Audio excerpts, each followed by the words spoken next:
What if I told you there's a prison hidden deep underground, where the worst criminals aren't locked away for murder, but for crimes you've never even imagined?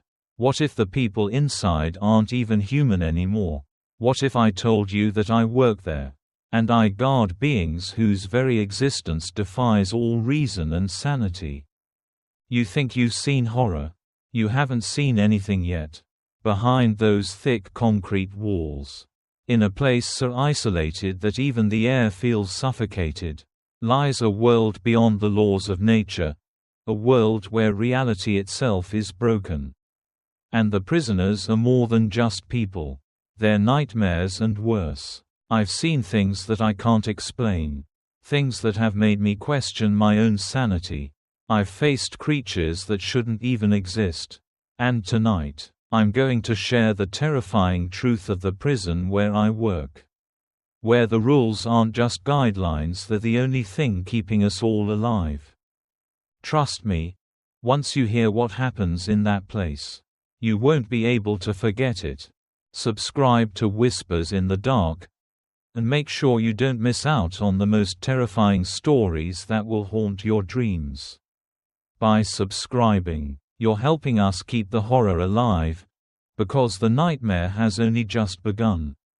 Part 1. Introduction to the job. My name is Daniel Cooper.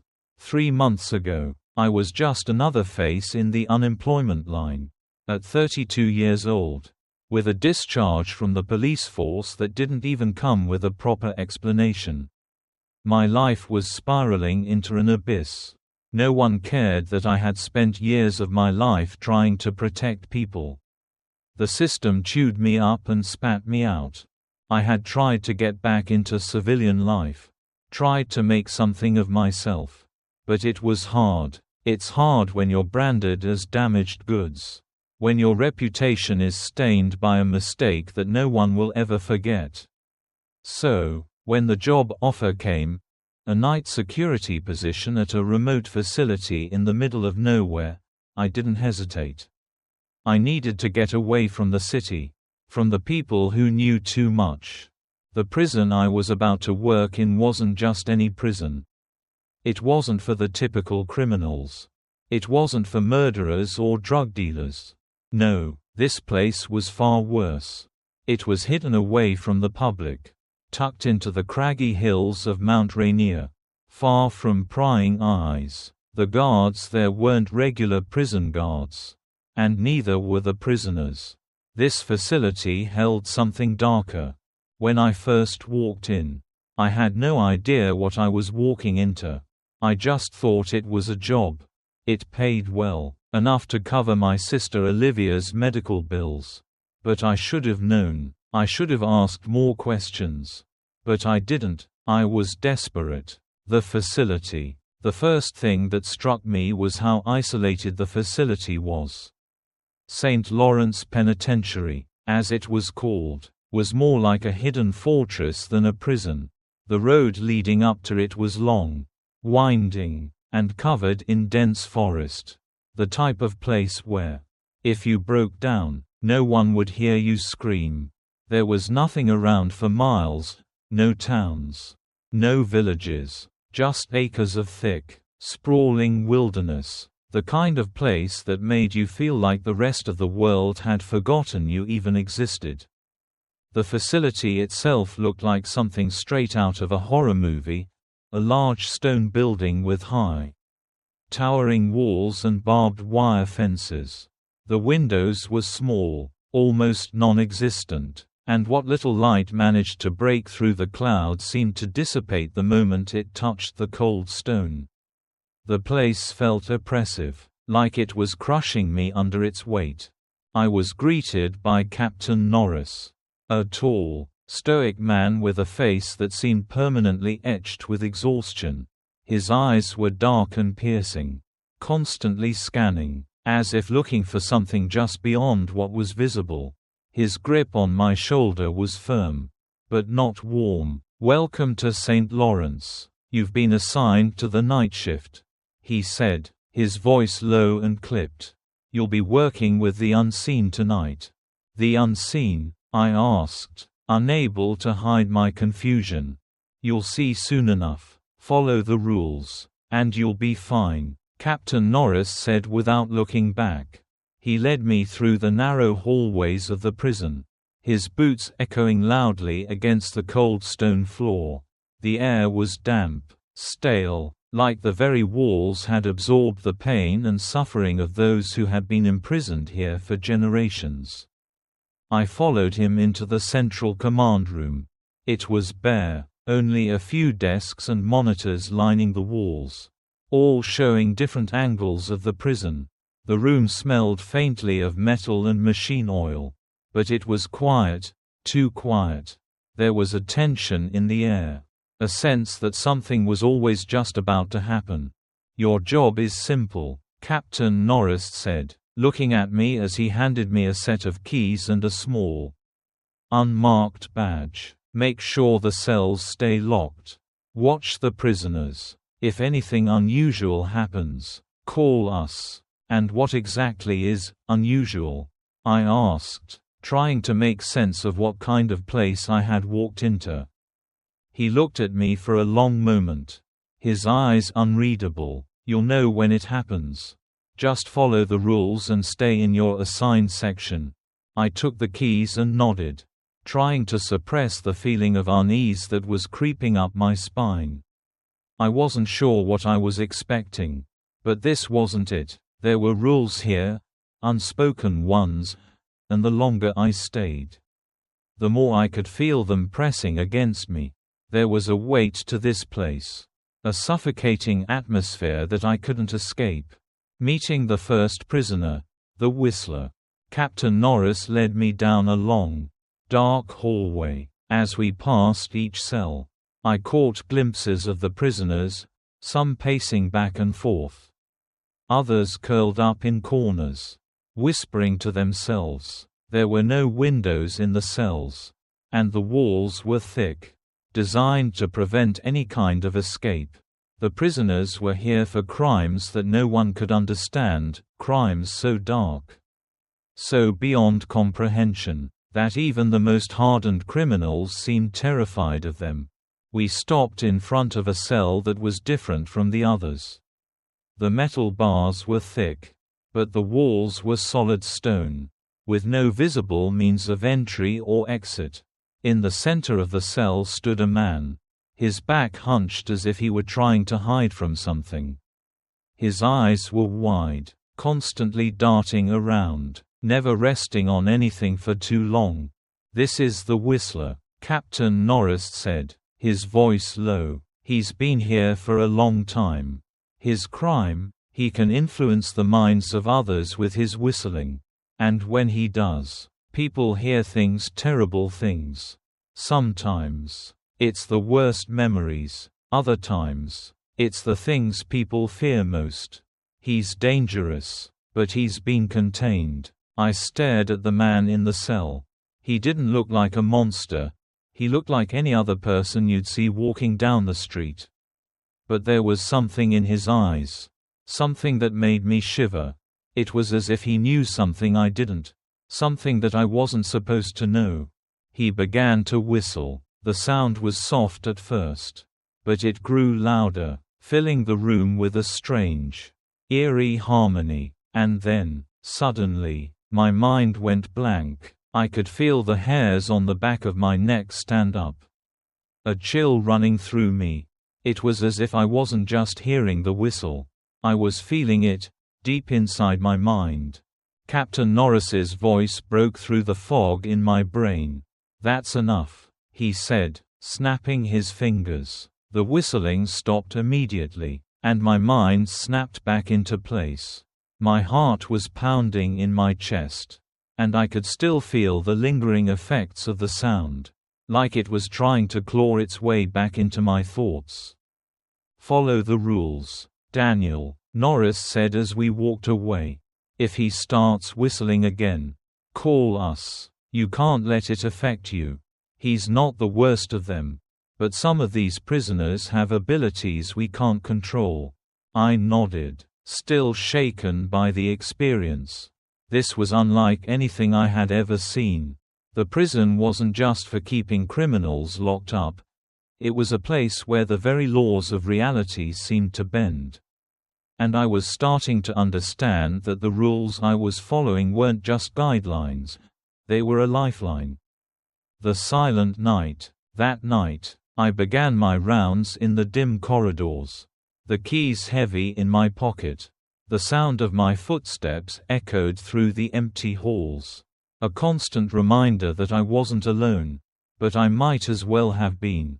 I was given a simple task: make sure the cells were locked and keep an eye on the prisoners.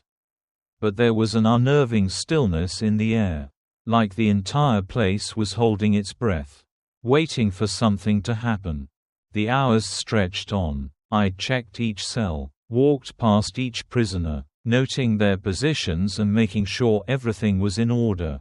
But the longer I stayed in the prison, the more the walls seemed to close in on me. The air felt heavy, like it was filled with secrets that no one had the courage to face. And then, I heard it. A faint whistling sound, coming from the far end of the hallway. It was soft at first, barely audible, but as I moved closer to the sound, it grew louder, more insistent. My heart began to race. It couldn't be, not this soon, not again. I turned the corner, my breath catching in my throat. There, at the end of the hall, was the whistler. His back was to me. His body hunched as he whispered his deadly tune into the empty space around him. But this time, something was different. The sound wasn't just in my head, it was in the room with me. It was growing stronger, louder. The walls felt like they were pressing in on me, and my vision blurred, as if the very air around me was thickening, becoming heavier. And then, as I stood frozen in the doorway, it happened. Part 2, The Unseen. I should have turned back. I should have left, walked out of those gates, driven far away, and never looked back at St. Lawrence Penitentiary. But I didn't, I couldn't. Something was drawing me deeper. Something in the air, a pull that was hard to ignore. The prison had a grip on me that I couldn't shake off. The walls, the halls, they weren't just physical spaces anymore. It felt like the prison was alive, watching, waiting, and listening. The eerie, echoing sound of my footsteps as I walked through the hall seemed to reverberate for far too long, making me feel like I was being watched by something that had been watching me the moment I stepped inside. The whistling had started again. I didn't have to wonder where it was coming from. The air around me felt thick, heavy, suffocating, like the world was folding in on itself. The walls seemed to pulse with a rhythm, in time with the soft, melodic whistling sound that resonated throughout the darkened hallways. It was subtle at first, soft. I could almost convince myself it wasn't there, like a trick my mind was playing on me. But as I moved closer to the sound, it became undeniable. The sound didn't just come from the hall, it felt like it was coming from within the walls themselves. It echoed through the cracks, through the very foundation of the building. I moved quickly, my breath coming in shallow gasps. As I followed the sound toward the whistler's cell, there he was, sitting in the middle of his cell. His figure was hunched, his head bent downward as if in concentration. His clothes were disheveled, torn at the edges from the constant shifting. His hands were clasped together, resting on his knees as he rocked gently, whistling a tune that I couldn't make out. It was strange and haunting, as if each note carried a weight, a hidden meaning that I wasn't supposed to understand. I stopped at the doorway, watching him, and I couldn't shake the feeling that he was aware of me. Even though he didn't look up, didn't make any movements, I could feel his eyes on me. The air thickened, and a chill ran down my spine. I shouldn't be here. The whistling, it had always been a part of the routine, something I had been told to expect. But tonight, it was different. The sound was almost alive.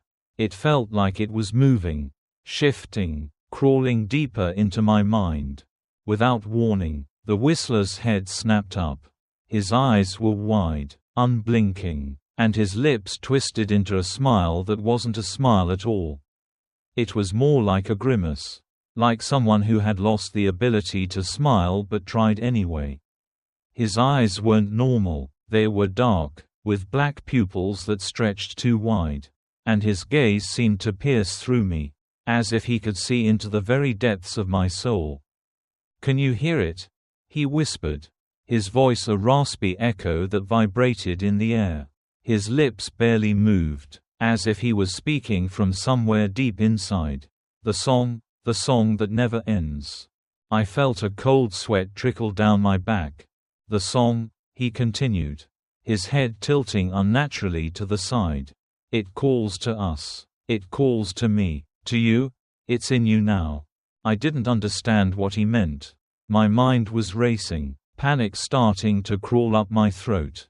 But I couldn't move. I was frozen, standing at the door, unable to tear my eyes away from him. You'll hear it too," he whispered again, this time with more urgency. "Soon, everyone hears it eventually. The song calls, and once it starts, it never stops." The air around me seemed to thicken, the weight of his words sinking into me like a stone in water. My vision blurred as the whistling grew louder, more insistent. It wasn't just in my ears anymore, it was inside my head. Echoing, reverberating through my thoughts. I could hear it in every creak of the floor, every groan of the walls. I shook my head, trying to force the sound out of my mind. It was too much. My thoughts were unraveling, my grip on reality loosening. The darkness around me began to shift and warp, twisting as though it was alive, as if the prison itself was bending, stretching, becoming something that no longer belonged in the world I knew. Suddenly, the Whistler stood up, moving faster than I could follow. One moment, he was seated, his body slouched forward, and the next, he was standing at the bars, his face pressed against the cold steel, his eyes locked onto mine. The whistling had stopped, but it felt like the air was vibrating with the remnants of it. "Don't listen too closely," he said, his voice almost a hiss now. "The song, it's in all of us. It pulls you in, drags you down. The more you listen, the deeper you fall." I took a step back, my mind screaming at me to run, to get away from him, from the cell, from this place that felt more like a tomb than a prison. But I couldn't leave, I couldn't tear my eyes away. The whistling resumed, louder now, and I felt my heart race in my chest. The sound rippled through me, vibrating inside my very bones. It was inside my skull, inside my soul, and I couldn't escape it. "It's not just the prisoners you need to worry about," the Whistler muttered, his smile widening as he continued to press his face against the bars. "It's everything in here, everything that the song calls to." I was suffocating, drowning in the sound, in the darkness that surrounded me. The air felt thick, as if I was breathing through something solid, something alive. My vision blurred again, and I staggered back, my legs giving way beneath me. The last thing I saw before everything went black was the Whistler's face, pressed against the bars, his lips still twitching, still whispering his haunting words. The unseen forces. When I woke up, I was no longer in the hallway. I was lying on the cold, hard floor of the command room. My head throbbed, my vision swam, and for a moment, I wasn't sure where I was. I bolted upright, my breath coming in ragged gasps. The prison was quiet, too quiet. The normal hum of machinery, the usual sounds of the guards patrolling, was absent. It was as if the entire building had gone still. But there was something off. I could feel it. I could feel the presence, the weight of something watching me, lingering just beyond my line of sight. I didn't know where it was coming from, but I could feel it in the air, thick and suffocating, pressing down on me from all sides. I stood slowly, my legs unsteady. I looked around the room. But it was empty. The lights flickered above me, casting long shadows across the room. My breath caught in my throat as I realized the walls were moving. The faintest shift in the air, the walls seemed to breathe. Expanding and contracting, warping, as if the building itself were alive. I felt it then, a hand on my shoulder. I spun around, heart in my throat, but no one was there. The room was empty, as it had been when I first awoke. But I wasn't alone. I could feel it. The presence was right there. In the corner, in the shadows. And that was when I heard it again. A faint, almost imperceptible whistling. A melody, soft at first, but growing louder with each passing second. Until it filled my ears. My mind, my very soul. I ran. But no matter how fast I moved, no matter how far I ran, the whistling followed me. It was inside my head. It was inside my very bones. The song, the sound, it was consuming me. I needed to get out. I had to escape. But the walls were closing in. Part 3. The Depths of the Unseen. It had been hours since I last heard the whistling. But even in the silence, I could feel it. That presence. The air around me was thick, suffocating, like something was pressing against my chest, threatening to crush me from the inside out. Every time I exhaled, the chill in the room seemed to grow heavier, the weight of the unknown pressing down harder. I had to escape. I had to leave this place. But the very walls of St. Lawrence Penitentiary were closing in around me. I stumbled through the hallways, the sound of my boots echoing off the cold stone walls. But even my footsteps sounded muted, swallowed by the suffocating air. It was a prison, but it didn't feel like one. It felt like a tomb, a place where souls were trapped, a place where time itself was warped. The air was dense, thick with an oppressive energy, as though something was watching me, waiting for me to make a mistake. I had to keep moving. The doors to the cell block were locked. But I had the keys. I didn't know why I was going to the lower levels. I had no orders to go there. But something inside me urged me to descend. The voice inside my head was soft, almost a whisper, like it had always been there, guiding me. You need to go down. It said, the truth is waiting. I had ignored it before. But now it was impossible to ignore. Something in the deepest levels of this place was calling me, and I had no choice but to follow. The elevator to darkness. I stepped into the elevator. The cold metal walls surrounding me. The elevator moved slowly, its hum the only sound in the oppressive silence. The floor was shaky beneath my feet. And for a moment, I felt the sensation that I was sinking deeper into the earth. It was an uncanny feeling, as if the walls of the prison were stretching, pulling me further and further into the depths of whatever this place had become. The light above me flickered, casting strange shadows that seemed to twist and writhe. My reflection in the mirror across from me was distorted, almost not mine. It felt like I was looking at a stranger, a version of myself that had been changed, warped by the horrors of this place. I could feel my heart pounding in my chest as the elevator descended. The pressure in the air was growing heavier, suffocating. The familiar buzzing in my head was growing louder, the whistling sound mixing with the distorted echoes of my thoughts. It felt like something was trying to break through, something alive. Something that didn't belong. The doors opened with a jarring ding, and I was immediately hit with a stench that made my stomach churn. It was a combination of old, decaying meat and something far more sickening. The air was thick with it, and for a moment, I couldn't breathe. I stepped out into the hallway, my eyes straining to adjust to the dim, flickering light. The corridor stretched ahead of me, endless and winding, like a labyrinth that had been designed to keep me lost forever. But the walls were wrong. There were markings on them, dark stains that I couldn't explain, as though something had clawed its way through the stone. The whispers were back, louder now. They weren't coming from the walls, but from within them. They felt alive, pulsing in time with the irregular flickering of the lights above. The air felt thick with their presence, pressing against me, suffocating me. "You should turn back," a voice whispered in my ear. So close it felt like the words were coming from inside my head. It was a voice I recognized. A voice that had followed me here. A voice that had always been in the background. It was the Whistler.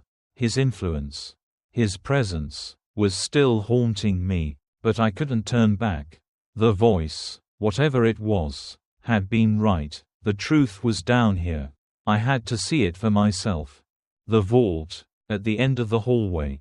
I saw a massive, reinforced door. The vault, the place where the most dangerous prisoners were kept, the things that couldn't be contained by mere walls. I'd heard rumors about it. Guards whispered about it in the break room, their faces pale, their voices hushed. It was a place where the real horrors lived, where things didn't just break the rules, they tore them apart. As I approached the door, I could feel my pulse racing. It wasn't just the anticipation of what I might find, it was the presence of something else. Something watching. I wasn't alone in this hallway. There was something here with me, something that had been waiting for me to reach this point. I tried to open the door, but it wouldn't budge. There was no handle, no lock to turn. It was sealed shut, as if the door itself had been waiting for me. I could feel the pressure building, the whispers getting louder, the air thicker. I reached into my pocket and pulled out the keycard I had been given earlier. It felt heavier than it should. It pulsed in my hand, like it was alive. With trembling fingers, I slid it into the slot next to the door, and waited. The door clicked, and then, slowly, it creaked open. The first glimpse. Inside. It was darker than I had imagined. The dim light barely illuminated the cell ahead of me, and the shadows seemed to stretch and grow, as though they were alive, moving with purpose. The temperature dropped immediately, a cold so intense it felt like I was breathing in ice. At first, I couldn't see anything, but then, my eyes adjusted, and I saw him, the prisoner, the one they called the Collector. He was sitting cross-legged in the center of the cell, his face hidden in the darkness. But his eyes glowed. Red, like they were burning, like they were alive, pulsing with something unnatural. And then I heard it. The sound of bones cracking. The slow, deliberate scraping of his fingertips against the stone floor. I froze. I couldn't move. I couldn't breathe. He wasn't just a prisoner.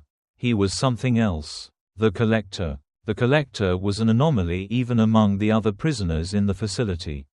His crime, no one really knew. The records on him were sparse, and no one had ever been able to get close enough to ask him what he had done to end up in this place.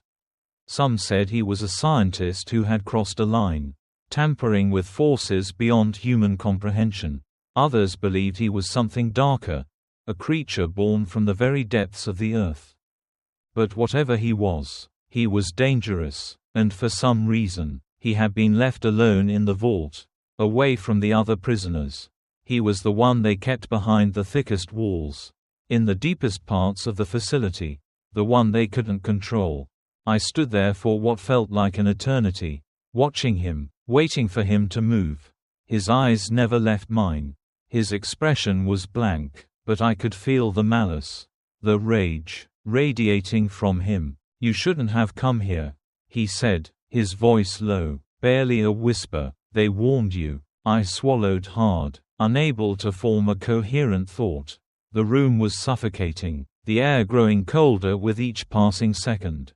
"You're just like the others," he continued, his voice almost soothing. "Just another piece to be moved in the game.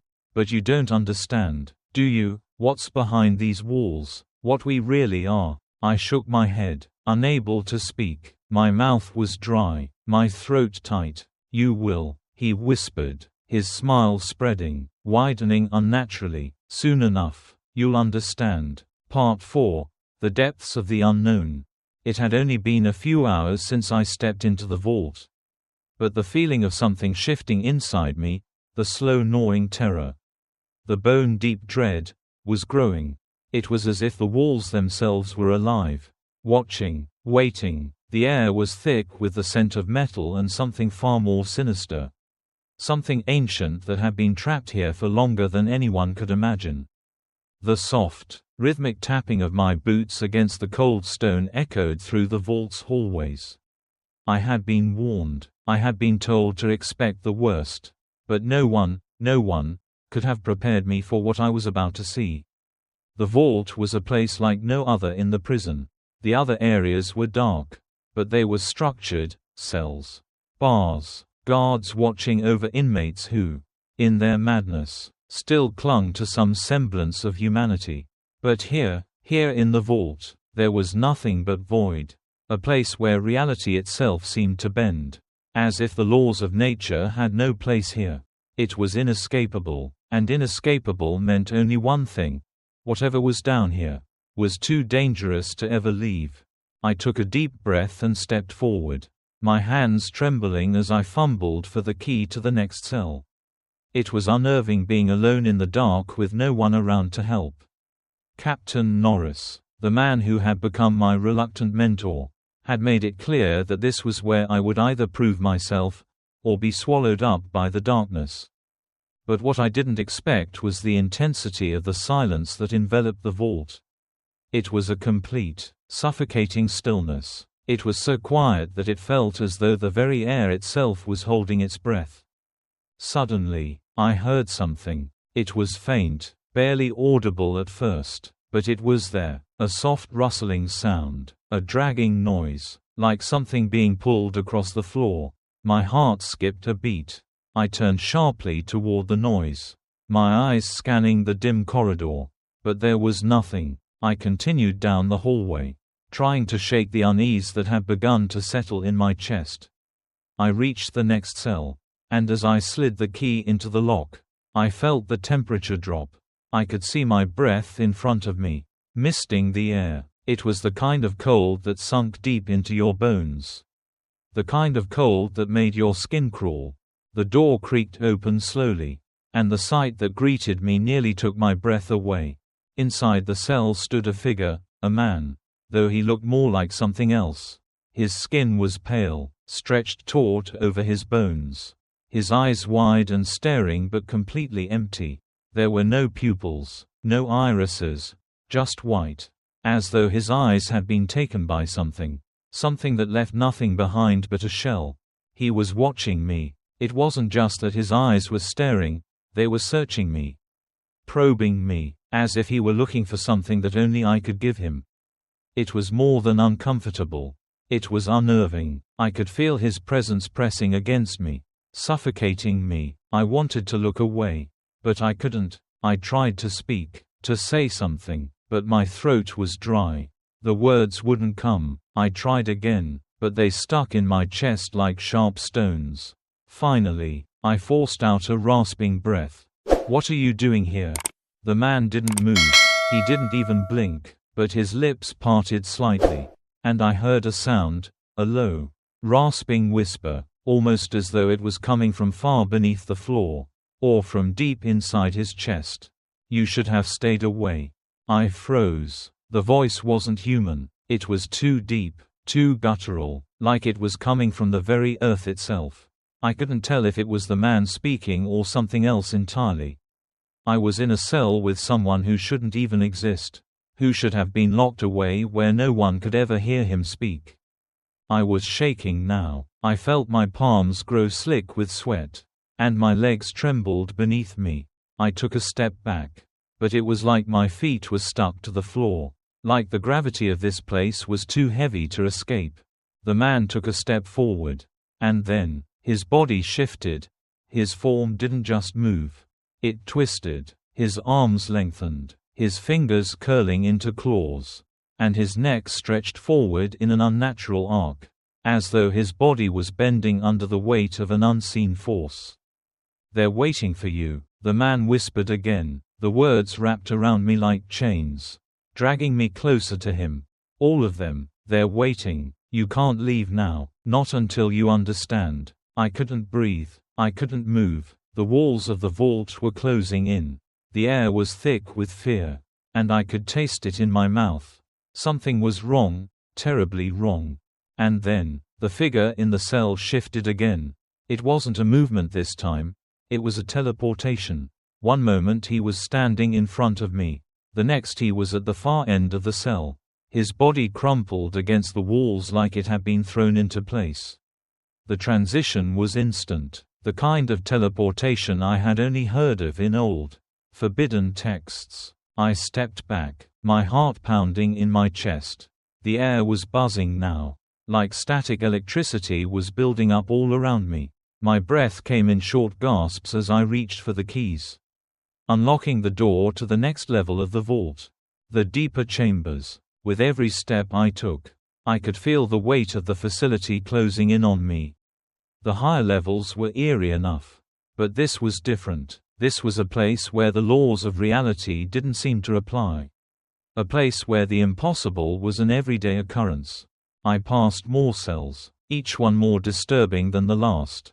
One cell held a man who seemed to be permanently bound in place.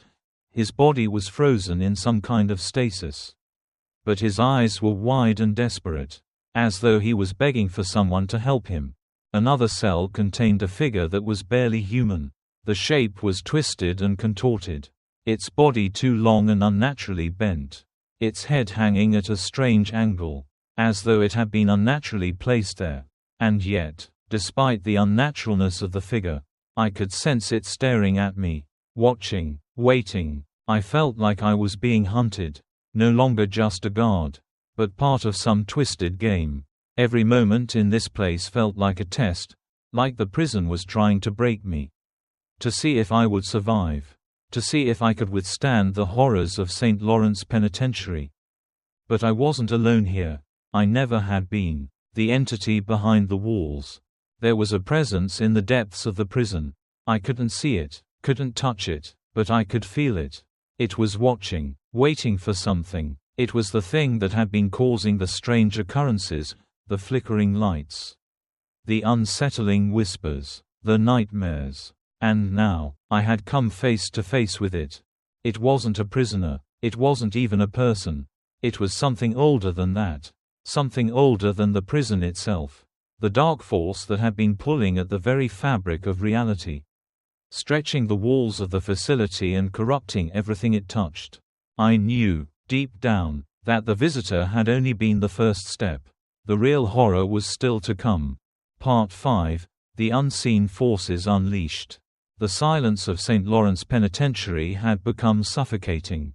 The air in the lower levels felt thick, heavy, like the weight of something ancient was pressing down on me. The deeper I went into the prison, the more I could feel its pulse. Its heartbeat, slow, methodical, relentless. It wasn't just the walls that were alive. The very foundation of the building seemed to be breathing, pulsing with a sickening rhythm. I had already seen things I couldn't explain, but it was the sudden, overwhelming presence of what lurked behind the walls that made everything feel so wrong. The prisoners in the upper levels were nothing compared to the ones below. They weren't simply criminals, they were abominations. Inhuman, but there was something else, something more terrifying, that was keeping them all locked away. I had been warned about the vault, about the unseen forces that resided there, but nothing prepared me for the reality of what I was about to face. The real prison was down here, not just for containment, but for study. The experiments, the dark forces that had been manipulated, twisted, and used in ways that no one should ever have dared. I could feel it. It wasn't just the air, the walls, the whispers. It was the darkness itself that was growing stronger. The shifting walls. I had thought I was prepared to face whatever was hidden below the surface. But the deeper I went into the prison, the more I realized how little I understood what was really happening here. I turned a corner, and the air grew thicker, the walls seeming to stretch and shift before me. The ground beneath my boots seemed to squirm. It was subtle at first, a slight tremor, like a far-off earthquake, but it grew.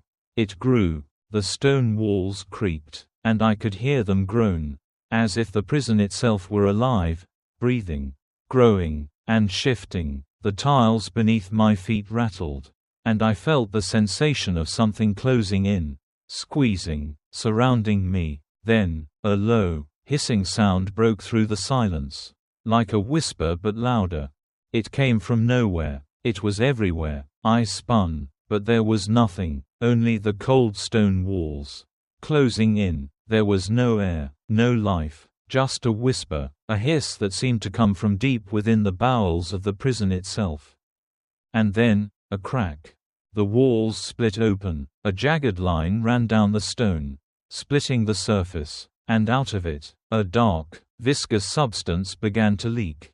It was black, almost inky, seeping from the cracks like oil, alive, moving. I stumbled back, my breath coming in ragged gasps. The air was suffocating now. I could feel the pressure, like the entire world was bearing down on me.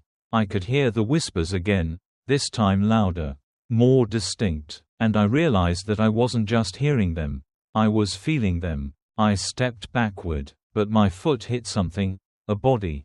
I spun around in horror. There, in the dim light of the corridor, was the lifeless body of a guard, his face frozen in a contorted scream. His limbs twisted in unnatural angles. Blood pooled around him, but that wasn't what made my heart stop. It was the expression on his face, the terror. The eyes that were still open, staring at something, at nothing, with a look of pure dread. I didn't need to look long enough to know that he was gone. I stood frozen for a moment, not sure what to do, but there was no time to process. I had to move. The whispers grew louder, more frantic, and I realized something was coming, something far worse than I had ever anticipated. The room beyond. I turned and rushed down the hallway, my pulse hammering in my chest. The walls felt like they were closing in, the floor beneath my feet shifting. The very building itself seemed to move, as if it was preparing for something, preparing to release something. I reached the next door, but the heavy, metal door was locked. My hands shook as I reached for my keycard, the cold sweat on my palms making it hard to get the card into the slot. With a swift swipe, the door opened with a loud click, and I stepped inside. Inside the room was a dim, flickering light that cast long shadows against the walls. The air was colder here, colder than the rest of the prison. As if I had crossed a threshold, as if I had entered another world. The room was large, but it felt small, too small. The walls seemed to close in, the ceiling pressing downward. In the center of the room was a metal chair, bolted to the floor. A single figure sat in the chair, his face obscured by shadows. It was then that I felt it, the presence. It wasn't like anything I had ever felt before. It was darker, stronger. The air seemed to vibrate with an unseen force. And then the figure spoke. "You shouldn't be here." The voice was low, guttural, but it wasn't human. It was something else, something older than anything I had ever known. It sent a chill through my spine. I took a step forward, my heart pounding, and the figure turned to face me. His face was pale, gaunt, and his eyes were sunken, hollow, but the most disturbing thing was his smile.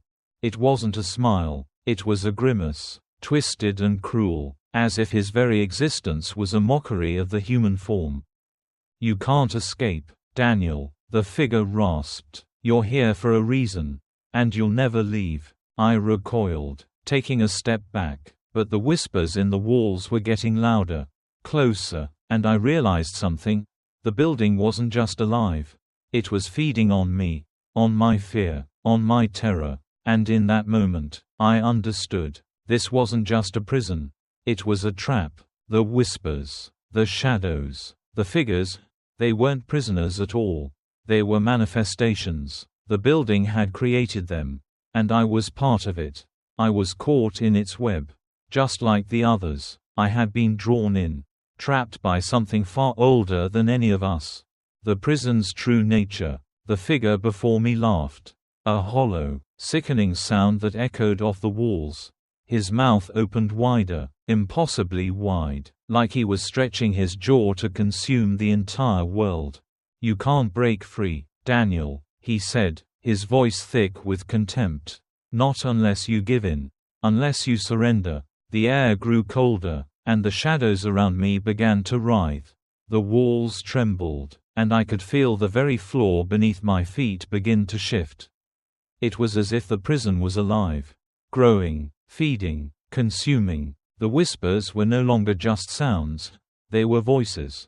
Hundreds of voices, all speaking in unison, all calling my name. "You're not getting out, Daniel. You're a part of this now."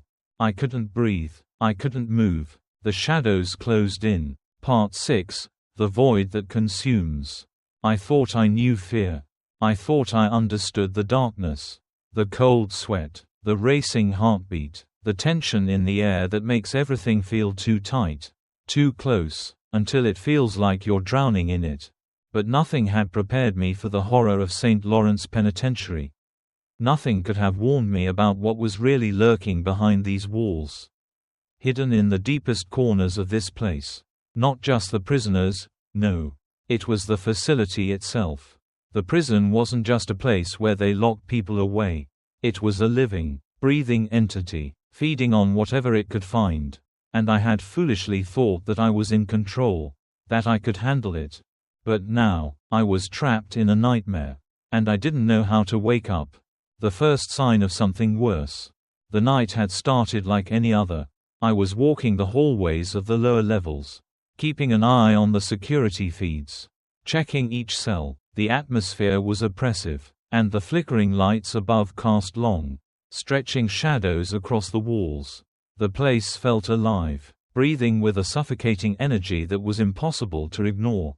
It was in the air, in the walls, in the silence that pressed against me. But as I passed the cell of the collector, I felt a shift. Something in the air changed. The hairs on the back of my neck stood on end. I stopped in my tracks, my eyes narrowing as I glanced around. It felt like I was being watched. But when I turned to look, there was nothing, only the dark, empty hallway stretching out before me. I was about to keep moving when I heard it. A whisper, soft, almost imperceptible, but there. I strained to listen, but there was no one around. The whisper came again, louder this time. It was a voice, a low, guttural voice, filled with malice and something much darker. "Daniel." I froze. The sound seemed to come from inside me, like the prison was speaking through my own thoughts. "You're here. It's too late now." I spun around, but there was no one in sight. The voice had come from nowhere, but it was all around me, inside me. I could feel it crawling up my spine, sending a chill through my entire body. I took a deep breath, trying to calm myself. It had to be a trick of the mind. Something about this place, this prison, was playing with my head.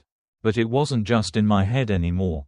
The walls, the very stones of the prison, began to whisper, faint at first, like the wind brushing against the walls.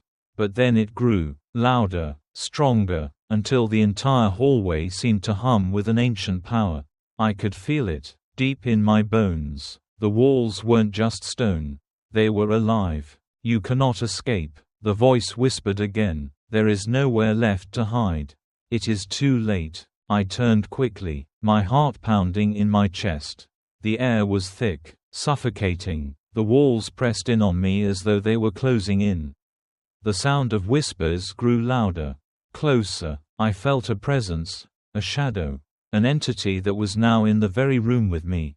I rushed to the security room, hoping to find some clarity, some distraction. But as soon as I entered, the screens flickered. Static filled the monitors, distorting the images, turning them into a chaotic mess of black and white. And then, the lights went out. The entire facility went dark. Trapped in the dark, I stumbled backward, my heart racing. The silence that followed was deafening. The hum of the air conditioning, the soft buzz of the fluorescent lights, everything was gone. The only sound now was my own breath. ragged and sharp in the suffocating darkness. I fumbled for the flashlight in my pocket, my fingers shaking as I clicked it on. The weak beam illuminated only a few feet in front of me, casting eerie, shifting shadows against the walls. And then, I heard it. Footsteps. Heavy, dragging footsteps, echoing through the hallway. Slow, methodical. It wasn't a guard. It wasn't a prisoner. It was something else. I spun around, the flashlight's beam bouncing off the walls. I saw nothing, but the footsteps continued. Closer now. They were coming toward me. "Who's there?" I called out, my voice sounding hollow in the dark. My heart hammered in my chest. "Who's there?" The footsteps stopped, and then, a voice whispered, just inches from my ear. "You shouldn't have come here, Daniel." The coldness in the voice sent a shockwave through me, freezing me in place. My breath caught in my throat. There was no one here, yet I could feel their presence. I could feel them standing behind me, waiting, watching. I spun around, the flashlight shaking in my hand. But there was no one there. The hallway was empty, silent, but the air had changed. The temperature had dropped, and I could see my breath in front of me, hanging in the air like fog. "Leave while you still can," the voice hissed. I ran. The descent. I didn't know where I was going, only that I needed to get away from the sound. The presence. The darkness that was closing in on me. The corridors twisted and turned. But there was no exit. No way out. I was trapped. And then, I saw it. At the end of the hallway was a door. It wasn't part of the usual layout. It was new, somehow, and as I stepped closer, I felt the temperature drop even further.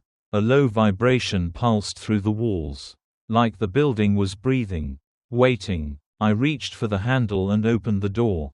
Inside, it was dark, but I could feel something in the room, something alive. I stepped inside, the door creaking closed behind me. And then, I saw them. The eyes. Hundreds of them. They glowed faintly in the dark, watching me from the shadows.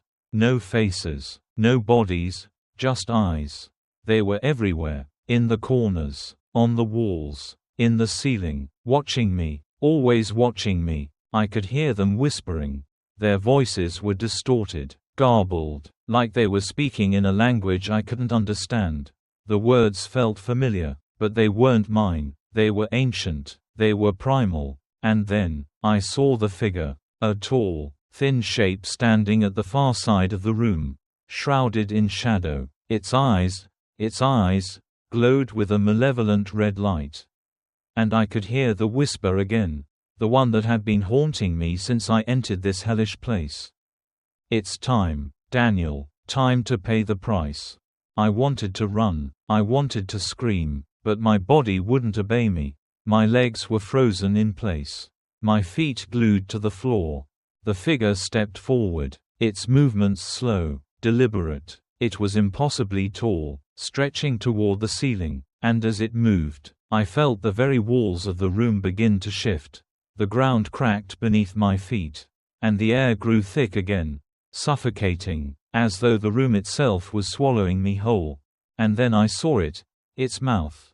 A gaping, black hole, stretching wider and wider, as if it could swallow the entire world in one bite. And I knew, in that instant, that I was too far gone. There was no escaping this. No way out. The darkness in the room deepened, and I could feel it pressing against me like the very air was turning solid. My chest tightened. The breath in my lungs caught between panic and an indescribable suffocating force. The shadows stretched impossibly far, crawling across the stone walls and ceiling like living things, weaving through the dim light in eerie, distorted patterns. The figure was drawing closer now. Its shape was unclear, but its eyes, those glowing, blood-red eyes, were unmistakable. They pierced through the dark, locking onto me as if it had always been waiting for me to step into its grasp. It moved with a horrifying slowness, its limbs elongating with unnatural grace. The sound of its footfalls was like the scraping of nails on a chalkboard. each step ringing in my ears as if it were counting down the moments until I was engulfed. I tried to move, to run, but my legs felt like lead. I couldn't move. It was as if the very room had frozen me in place. The air around me had turned to thick, viscous liquid, and each breath became harder to take.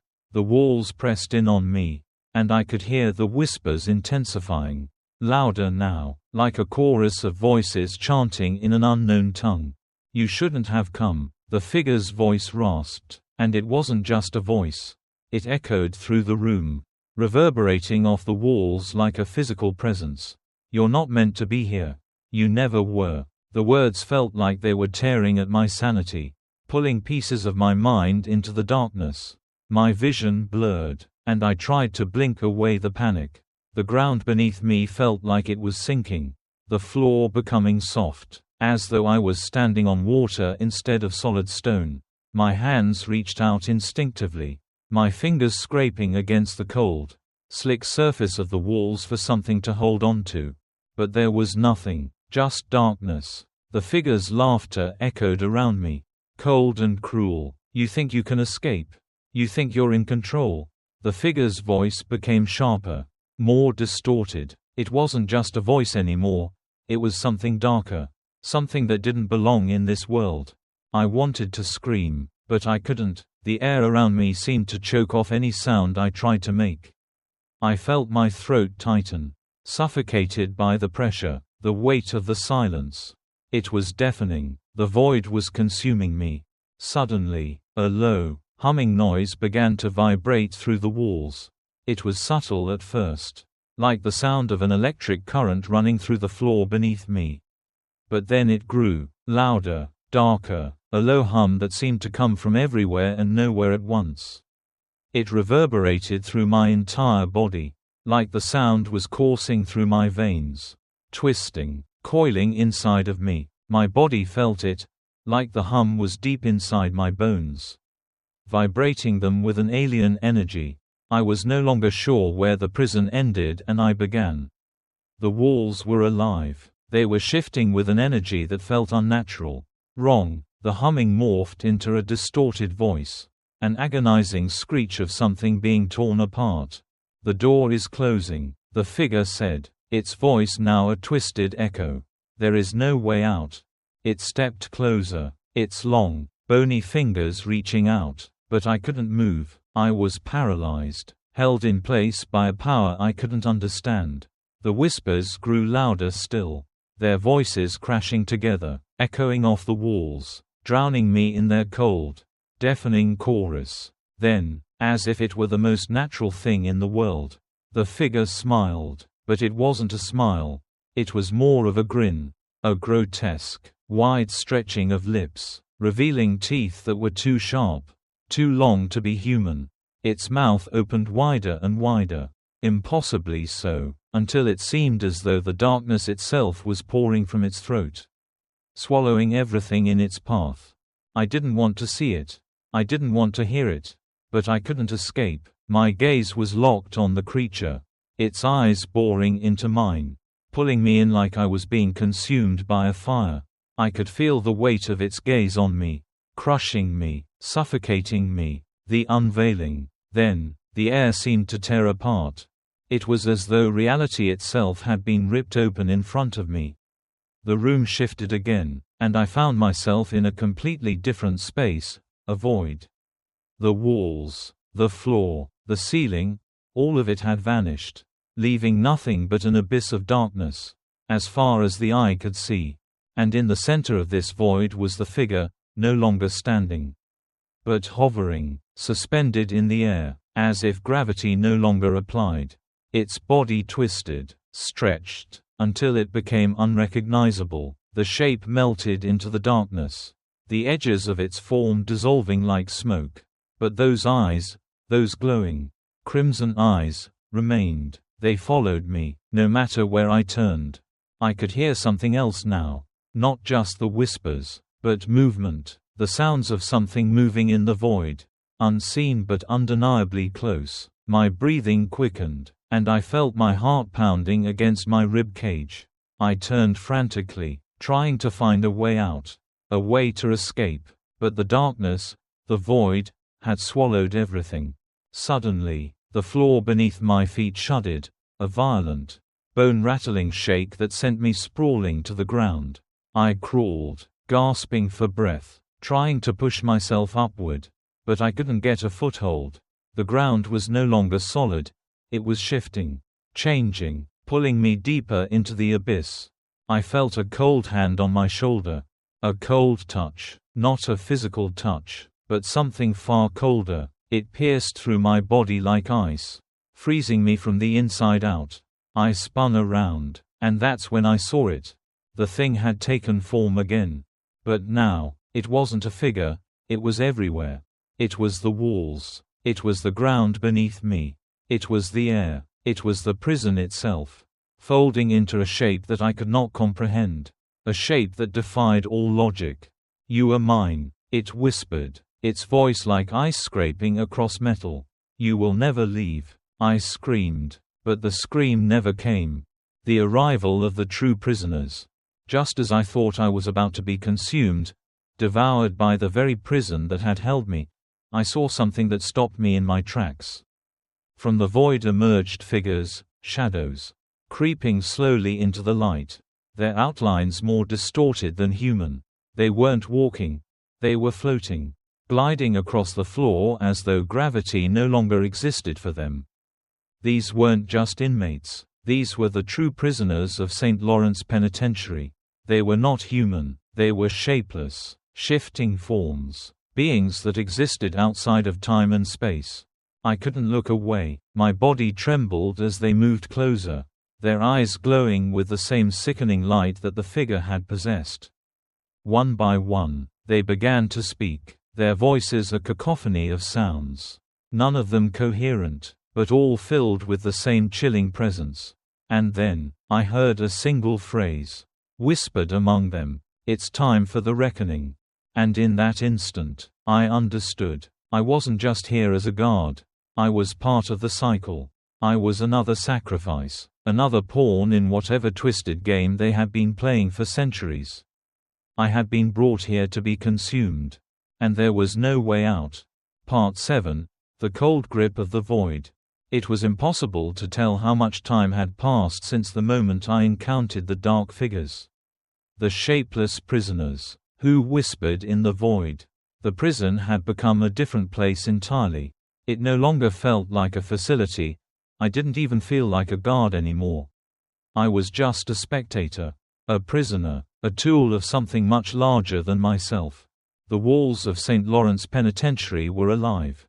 They were watching, listening, waiting. The very air felt like it was pressing down on me, suffocating me with its cold weight. I had always known this place was dangerous, but I had no idea how deep the darkness went, how far its tendrils reached, how much of my own soul it had already claimed.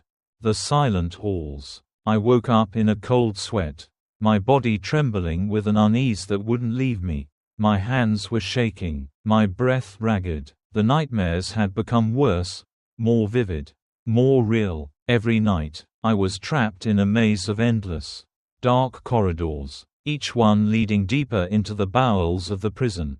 And no matter how fast I ran, I never reached the end. I was always one step behind. I rubbed my eyes and sat up in my bunk. It wasn't even dawn yet. The prison was still dark, still silent, but there was something about this silence that felt different. It was too quiet, too still, like the calm before a storm. I could hear the faintest hum in the distance, a low vibration that seemed to come from deep within the earth itself. It wasn't a natural sound.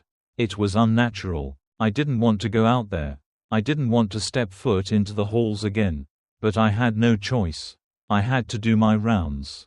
The rules had to be followed. Even if those rules were no longer just guidelines, they were survival.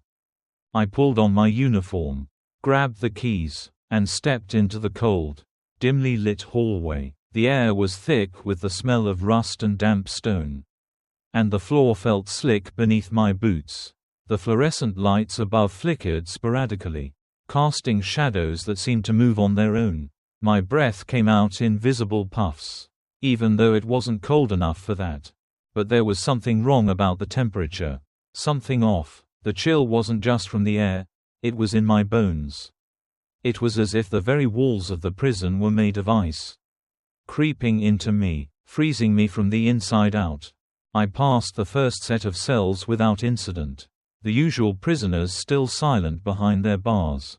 But when I reached the end of the hall, I noticed something. The door to the vault was slightly ajar. The heavy metal door, meant to stay locked at all times, was barely cracked open. A low, uneasy feeling gnawed at me. The vault was off limits.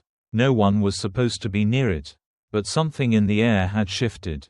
I couldn't explain it, but I could feel the pull, like a whisper calling to me from beyond the door. I knew I should have ignored it. I knew I should have kept walking, but I couldn't. I stepped forward, my feet moving of their own accord, my hand reaching for the door. The vault. The door swung open easily, like it had been waiting for me. Inside, the room was pitch black, darker than anything I had ever seen. The flickering light above barely illuminated the center of the room, where someone was standing. I could feel it in my chest. A pressure, a weight, pulling me toward the center of the room.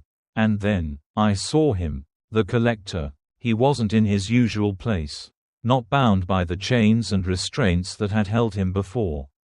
He was standing in the center of the room, his eyes glowing faintly in the dark. But that wasn't what sent my heart racing. It was the whispers. They were back. I felt them, first in the air around me, then in my mind, swirling, twisting through my thoughts. I could hear their voices, but I couldn't understand them. They were insistent, growing louder with each passing second. "It's your turn now," the voices whispered, almost in unison. "You're part of it now. You can't escape." The collector turned toward me, and I felt my body freeze. His face was a mask of cold, emptiness. There was no humanity in him anymore, no trace of the man he had once been.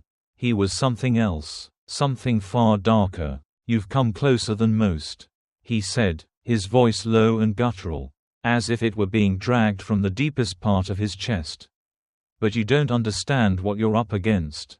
None of you do." The walls of the vault seemed to shift again, the very stone creaking like the groan of an ancient beast waking from slumber. The shadows in the corners of the room grew longer, stretching toward me, curling around the edges of the door as if trying to pull me into them. I took a step back, but my body wouldn't respond. I was rooted to the spot. And as I stood there, staring into the void of the collector's eyes, I realized something. I was no longer just a guard. I wasn't here to just watch. I had become part of this prison, part of the dark cycle. "You can't break free," the collector said, his voice barely above a whisper, but it felt like thunder in my ears. "You're trapped here, Daniel. We all are." The whispering walls. The temperature dropped again, and I felt my breath hitch in my throat. The whispers grew louder, coming from everywhere and nowhere. I could hear them now, swirling around me, each one louder than the last. The walls were alive. They were feeding on my fear. I could feel it, the pressure building in the room. It was suffocating. The shadows twisted into shapes that no longer made sense. Eyes, faces, bodies, each one flickering in and out of existence like something out of a fever dream. I could see them, but only for an instant, before they vanished back into the blackness. I stepped back again, my heart pounding in my chest, my head spinning. The walls seemed to close in, the space around me becoming tighter, smaller. The temperature was plummeting, and I could feel my body trembling as the whispers wrapped around me like chains. "You're not the first," the collector said, his voice now distant, echoing in the space between us. "They all come here, hoping to escape, hoping to break free, but no one ever does." The shadows seemed to draw closer, and I could feel the walls closing in around me, the air growing colder, thicker, as if the very prison was trying to consume me. I couldn't breathe. I couldn't think. My mind was spinning, lost in the chaos of whispers and visions that made no sense. You're part of the cycle now. The collector's voice rang out again. You will never leave this place. No one does. And then, I felt it. Something cold, ice cold, brush against my skin. I turned to look, but there was nothing there. Just the emptiness, the void. Run, a voice whispered, distant yet so close I could almost feel its breath. I didn't have a choice. I ran. The corridor of shadows. I tore myself from the vault, stumbling as I rushed through the hallway. The walls felt like they were closing in on me, the air thick with suffocating pressure. The shadows were moving again, twisting and stretching, following me as I ran. I could feel their presence, could hear their whispers growing louder, more frantic, like they were chasing me. I needed to escape. I needed to get out of this prison, now. I didn't care about the rules anymore. I didn't care about the job. I had to get away from whatever this place was. Whatever it had become, I had to escape the void that was consuming me. But the more I ran, the more it felt like the prison was alive. Like the walls were shifting to trap me. The doors were no longer in the same places. The hallways I knew so well had changed, their paths twisting into corridors I couldn't recognize. I ran, but it felt like I was running in circles. The whispers had returned, louder now, filling my head with their maddening words. You can't escape, they whispered. You are one of us now. The walls seemed to breathe. The entire prison was alive. The prison felt alive. I could feel it more now than ever before. Every creak of the walls, every shiver in the air, as if something unseen was moving just beyond my reach. The weight in my chest grew heavier with every passing second, and the dark whispers had become a constant presence, buzzing in my ears like a swarm of flies. They were no longer just voices. They were thoughts, my thoughts, mingling with theirs, feeding on my fear and confusion. I wasn't sure how much time had passed since I had left the vault. Minutes, hours. The prison no longer obeyed the laws of time. Time had stopped. I staggered down the hallway, my feet moving mechanically, as though my legs were no longer my own. The whispers surrounded me, their words a blur of incomprehensible sound, an indistinguishable hum that pressed against my brain. I couldn't focus. I couldn't think. All I knew was that I needed to get away from here, away from everything that had happened. But there was no escape. I turned a corner, and that's when I saw it. The door. It wasn't there before, I was sure of it. But now it was standing in front of me. Its surface warped, as if the very wood had been twisted by some dark, unseen force. The door was almost alive, pulsating, breathing, its edges moving like liquid. For a moment, I stood frozen, staring at it. My body screamed at me to turn around, to run, to get as far away from this place as possible. But something inside me, something dark, urged me forward. I reached out with trembling fingers and touched the door. The moment my hand made contact, a searing heat shot up my arm, like I had stuck my hand into boiling water. I yanked my hand back, but the heat lingered, spreading through my body, burning my skin from the inside out. And then I heard the voice. It wasn't a whisper this time. It wasn't a murmur. This voice was loud, and it was coming from behind the door. "Why are you still here?" it asked, its tone low and mocking. The voice was like nails scraping across a chalkboard, like the words themselves were too sharp, too jagged to exist. I stepped back, my heart pounding in my chest. The voice continued, growing louder, more insistent. "You've always been here. You will always be here. You're part of the prison now. You can't escape." I backed away, the fear rising in my throat like bile. I didn't want to be here.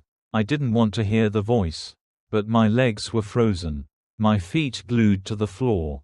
My body wouldn't move. "You think you're different. You think you're special," the voice snarled, the words dripping with venom. "You're just like the others. A part of the cycle. A part of the game." The words hit me like a physical blow, and I stumbled back, nearly falling. I wanted to scream, I wanted to run, but the darkness was closing in. The air felt thick with it, as if the very walls were suffocating me. And then, I heard a sound, footsteps. Not just any footsteps. These were slow, methodical, the kind of footsteps that belong to something that doesn't need to hurry. The kind of footsteps that belong to something dead. I turned, but there was no one there. The hallway was empty, the flickering light casting long shadows that danced on the walls. But the footsteps kept coming. Closer, closer. Are you afraid? The voice asked, its tone turning sweet, almost playful. You should be. You're in my world now. You will never leave. The footsteps were right behind me. I could feel them, I could hear them, but there was no one there. I whipped around again, panic clawing at my throat. But there was nothing. And then, just as suddenly as it had begun, the sound stopped. The air was still, but that wasn't what terrified me. What terrified me was that I could still feel it. The presence, the weight of something behind me. It was suffocating. A cold, clammy hand wrapped around my heart, squeezing tighter with every passing second. I couldn't move. I couldn't breathe. Look behind you, the voice cooed, its tone dripping with malice. You know you want to. I don't know what possessed me to do it.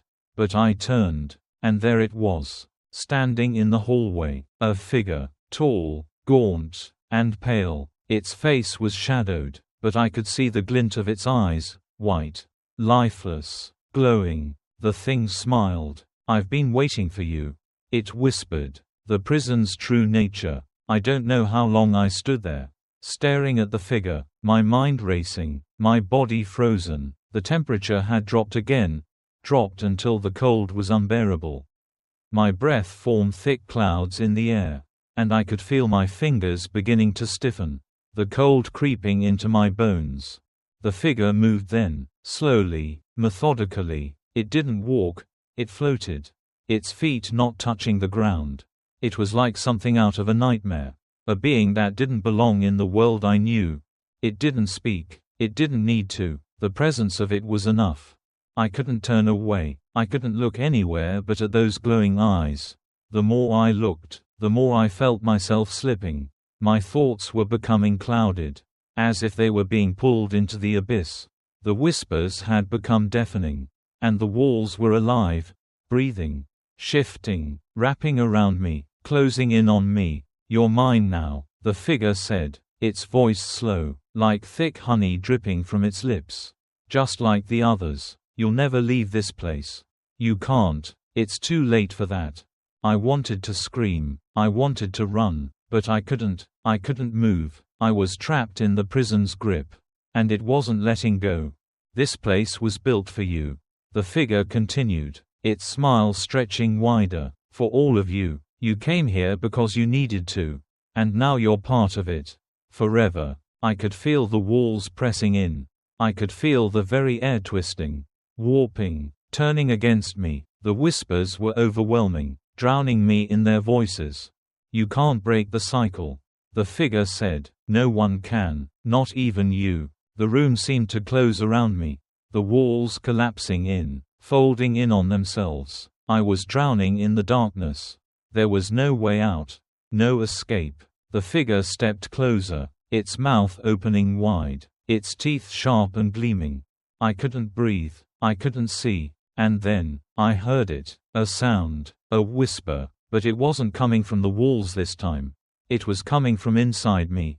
Run. The voice was soft, gentle, but it wasn't mine, it wasn't the figure's, it was something else, something old, something that had been here long before this place was built. I blinked, and when I opened my eyes, I was standing in the hallway again. The figure was gone, the darkness was gone, but the weight, the presence, was still there. The prison hadn't released me. It was just letting me go for now. It was waiting for me to make my next mistake, to make the wrong choice. And I knew, deep down, that it was only a matter of time before I would have to face it again. The darkness, the whispers, the prison itself. But for now, I was free. For now, I could leave. But I knew that soon enough, I would be drawn back into the void, into the horror, and it would never end.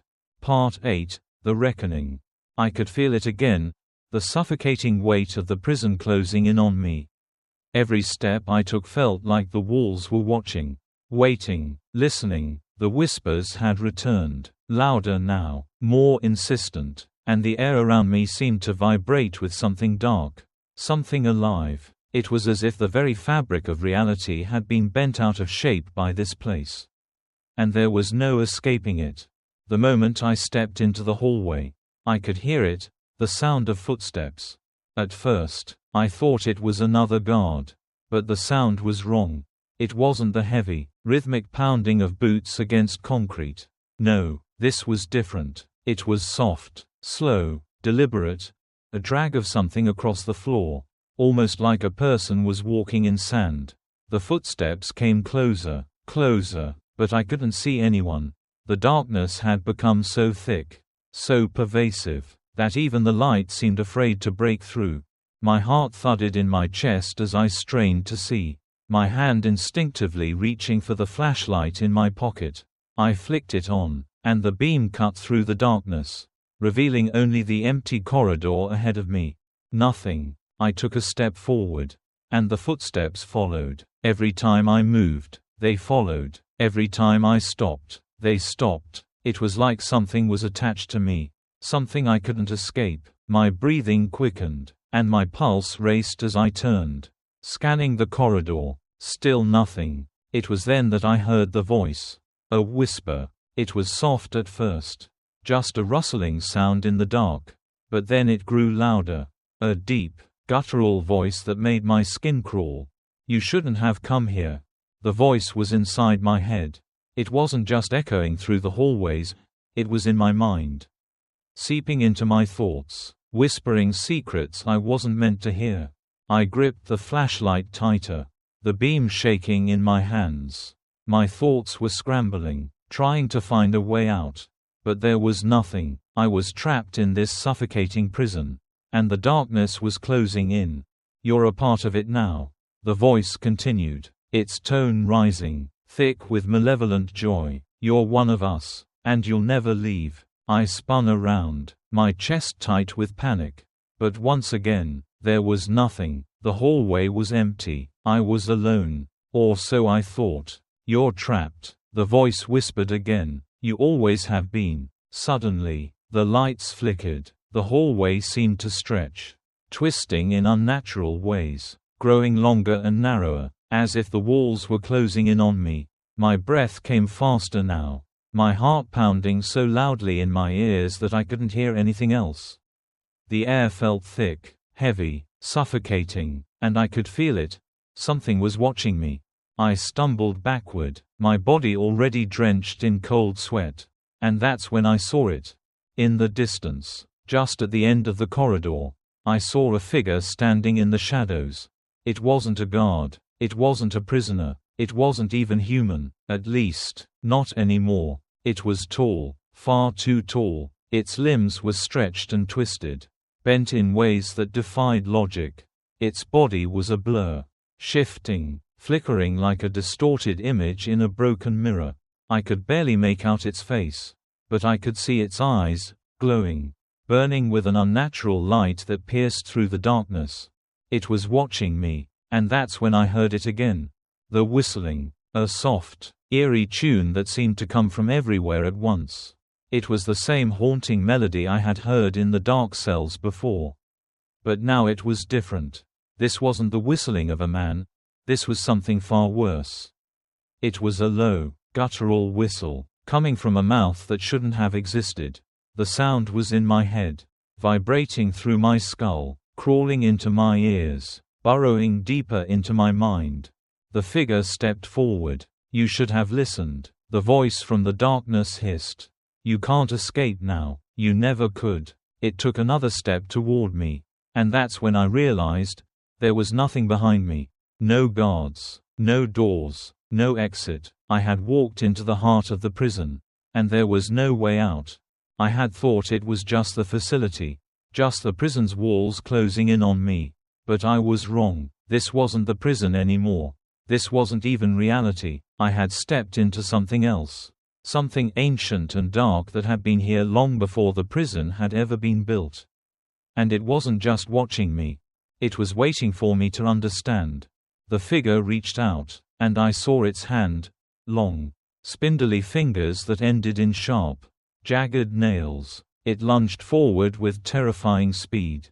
And I couldn't move. "You belong to us now," it whispered, its voice a slithering hiss that crawled under my skin. "This place is your prison. This place is your fate." And then, everything went black. The descent into the dark.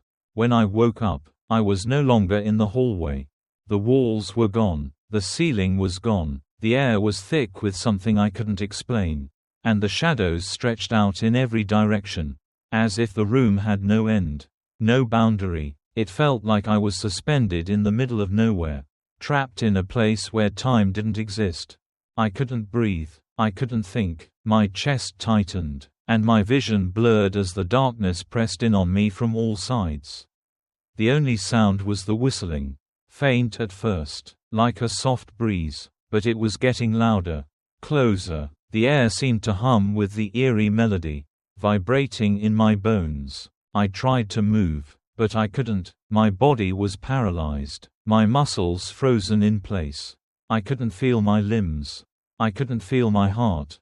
And then, I saw it. A figure. The figure from before. It was standing in front of me. Its face hidden in shadow. Its glowing eyes piercing through the dark. The air around it was alive, writhing with an energy that made my skin crawl. It was everything I had feared, the creature I had been running from. It stepped forward, its footfall barely making a sound. And as it drew closer, I could feel it, inside me. In my bones. In my mind. The whispers were louder now. They were speaking directly to me. "Welcome to the cycle," the voice hissed, the words dripping with malice. "You're part of it now. Part of the endless darkness. And you will never escape." I opened my mouth to scream. But no sound came out. The shadows closed in, wrapping around me, smothering me, drowning me in their suffocating grip. I knew, in that moment, that I was done. I had come too far. The prison had already claimed me. And the thing in front of me, it wasn't a man. It wasn't a prisoner. It was something ancient, something far older than this place. It had always been here, watching, waiting, feeding on the fear of everyone who entered these walls. And now, it was going to consume me. But as it moved closer, something deep inside me snapped. The terror had reached its peak, and I could no longer just stand by and wait for the darkness to swallow me whole. I had to fight back. I don't know where the strength came from, but I lunged forward, my arms outstretched, my hands trembling as I reached for the only thing I could think of, the salt. The ritual, the one thing that had kept us alive. I poured the salt into a circle, my hands shaking violently as I moved. I could feel the darkness closing in on me, but I forced myself to finish the ritual. I didn't know if it would work. I didn't know if I would survive. But I had to try. I stepped into the circle, and for the first time, I felt the presence falter. The whispers stopped, the air cleared, and for one brief, precious moment, I felt safe. The figure hesitated, its glowing eyes flickering with uncertainty. It stepped back, the dark energy around it wavering. And then, with one final, earth-shattering scream, it was gone. The world around me twisted again. The circle of salt I had carefully formed felt like the only barrier between me and the abyss. The air, once thick with suffocating darkness, now seemed to shimmer as if reality itself was trying to tear itself apart. The whispers, which had been clamoring at my ears, faded into an unsettling silence, and the oppressive weight that had been crushing my chest lifted, barely. But I wasn't free. I could feel it. I could still feel the presence lingering in the corners of my mind. Like a shadow just beyond my reach, waiting for me to lower my guard, waiting for me to slip up. I stood inside the salt circle, my heart hammering in my chest. every muscle in my body screaming with tension. I didn't dare move. The darkness around me wasn't gone. It was simply waiting, watching. It felt as if the whole of St. Lawrence Penitentiary was holding its breath. The walls seemed to pulse in time with my heartbeat. The silence wasn't comforting. It was suffocating. It was a waiting silence, one that promised something worse was still to come. I dared not break the circle. And then, the most horrifying thought crossed my mind. What if I wasn't meant to survive? The walls grew closer. I didn't move for what felt like an eternity. My legs numb, my arms stiff from the tension of holding my place. Time had lost all meaning here. It was as though the world outside of this room didn't exist anymore. The longer I stayed in the circle, the more the air felt wrong. The walls pressed in again. But this time, it wasn't just the physical space, it was the presence. The shadows along the walls seemed to shift, stretching out toward me as though they were alive. Then, as I stared into the darkness, the whispers began to rise again. But this time, it wasn't just voices. I could feel them. I could feel their hunger, their insatiable desire to consume, to twist, to break. I wasn't just hearing them, I was feeling them crawl over my skin, entering my very thoughts, sinking deep into my soul. "You think you can stop it?" the voice of the figure from earlier asked, its tone laced with malice. It wasn't speaking directly to me, but it was inside my head, pushing against my mind. "You can't stop what's coming. The darkness is already inside you. You're part of it now. You belong to this place." I clenched my teeth, desperate to block out the voice. I could feel it tightening around my chest, squeezing the breath from my lungs, suffocating me, but I couldn't fight it. I couldn't. I was part of it. I had come here willingly. I had stepped into this hell, and now the prison was demanding its price. I gritted my teeth, sweat pouring down my face as I tried to hold onto my sanity. Every breath felt like a battle, and the world around me had started to close in again. And then, the wall shifted. It was a low, grinding noise that reverberated through my bones. The wall to my right, the one closest to me, moved. I could see it, hear it. It pulled away, expanding into the blackness, opening a doorway that hadn't been there before. I wasn't sure whether to be terrified or relieved. The door seemed to beckon, pulling me toward it like a magnet. My instincts screamed at me to run, to get as far away as possible. But the part of me that had been consumed by the prison, that had been drawn into its web, told me that I had to go forward. There was nowhere else. And so, I did. I stepped forward, leaving the salt circle, and the air immediately turned colder. Much colder. I felt it, the cold, deep inside me. It was the kind of cold that went beyond physical sensation. It was the cold that gnawed at your soul. The kind of cold that made you feel like you were being erased. Piece by piece, the shadows in the room moved. They followed me, the visitors. As I passed through the opening in the wall, I found myself in a room I didn't recognize. It was cavernous, its high ceiling lost in shadow, and the air felt dead, as if it hadn't been disturbed in centuries. The walls were jagged, like the inside of some massive stone beast, and the floor was uneven, littered with debris and strange, unidentifiable markings. I could barely make out the shape of something in the far corner of the room. It was large, towering, moving. I froze. My pulse thundered in my ears. My hand instinctively reached for my flashlight. But it was useless. The beam flickered and died the moment I turned it on. And then, out of the corner of my eye, I saw them, two figures. They were standing near the far wall, their shapes barely visible in the gloom. They didn't speak, but I could hear them, whispering, too soft to make out. One of them stepped forward, the light catching on its face. I didn't recognize it, but it didn't have a face, at least not one that belonged to a human. It was an expressionless, smooth surface, like skin stretched too tightly over bone. The eyes, if you could even call them that, were hollow. Black, and sunken, like pits into a bottomless abyss. It tilted its head, and for a moment, I thought I saw a glimmer, just a flash of something deep. Something unearthly in its eyes. But it was gone before I could fully comprehend it. "You shouldn't be here," it whispered. Its voice was like the sound of something dragging itself across the floor. Rough and ragged. "You've come too far. There's no turning back." I backed away, stumbling in the dark, my heart racing faster than I could keep up with. The other figure stepped forward then, its eyes glimmering with something darker than just shadow. "It's not just the prisoners you need to worry about," the figure said, its voice soft but full of a quiet, sickening certainty. "It's the place, the prison, the darkness that lives here. It's not just holding them, it's feeding off them. And it's feeding off you now." My breath caught in my throat. The walls seemed to close in again, and I realized with a sickening certainty that they were moving, closing around me, the room shifting, warping in the same way the walls had when I first entered the facility. "I'm not one of them," I said, my voice shaky, barely a whisper. "I'm just a guard." The figure laughed, a low, wet chuckle that made my skin crawl. "You're more than just a guard," it said, stepping closer. "You're part of it now. Part of the game, the cycle that never ends." I couldn't breathe.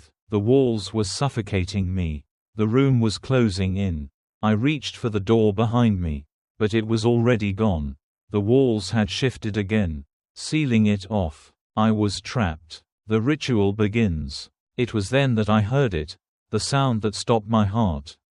The chanting, a low, guttural hum that rose from somewhere deep within the bowels of the prison. It wasn't a voice. It was a collective sound, something primal, ancient, and full of hunger. It echoed off the walls, vibrating through the air. The figures moved toward the center of the room, their steps soundless on the cold, stone floor. As they did, the temperature dropped again. Ice-cold air cut through my skin, and I could see my breath misting in the air. They stood in the center of the room, their arms raised, and for the first time, I saw the symbols etched into their skin. Strange, incomprehensible shapes that twisted and writhed like they were alive, pulsing with some kind of dark energy. The chanting grew louder, more intense, until the room felt like it was vibrating with it, as if the prison itself was alive, responding to their ritual. The walls groaned and shifted again, and the shadows began to move, twisting and slithering, as if the darkness itself were alive. I knew then, I wasn't just a part of this prison. I was part of something much darker, something that had existed long before the prison walls were built. Part 9, The Final Choice.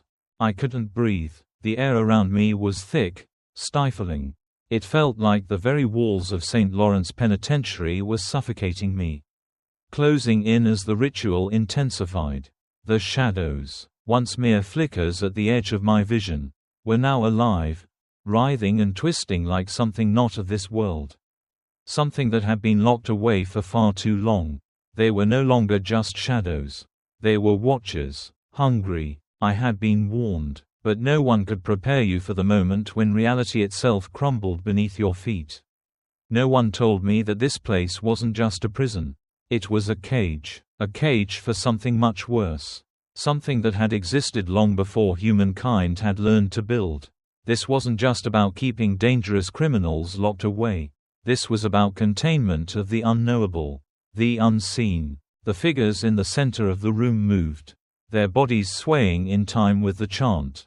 They were doing something that pulled at the very fabric of reality, bending the air around me like smoke.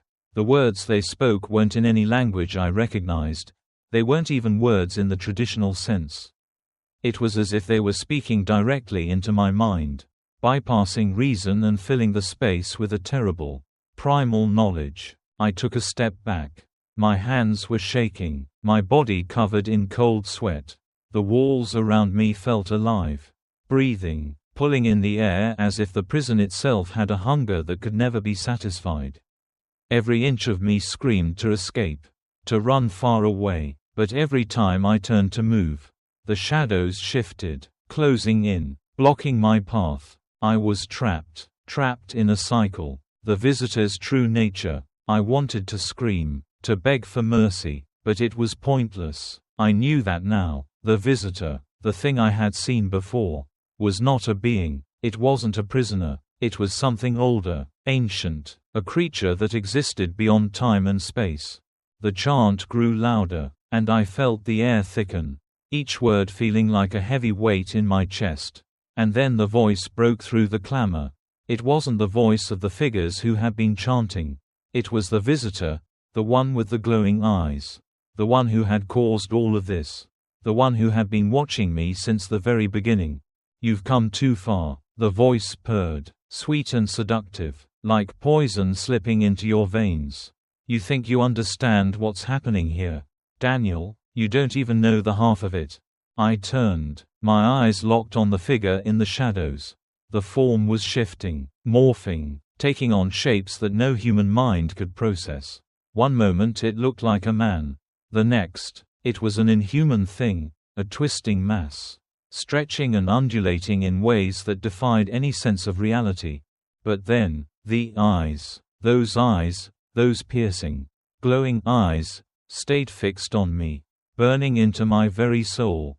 "I'm the one who watches," the voice continued, "the one who controls. I am the keeper of the cycle. And now, you are too." I could feel it then. The weight, the darkness pressing against me. It was all around me, inside me. It was like the prison itself was alive, crawling under my skin, whispering the secrets I wasn't meant to know. The shadows moved toward me, pulling me in, threatening to suffocate me. "You will join us," the voice hissed. "You will be a part of the cycle. Daniel, you don't have a choice." I couldn't respond. My mouth was dry. My mind was spinning. I was being overwhelmed, consumed. I could hear the whispers again.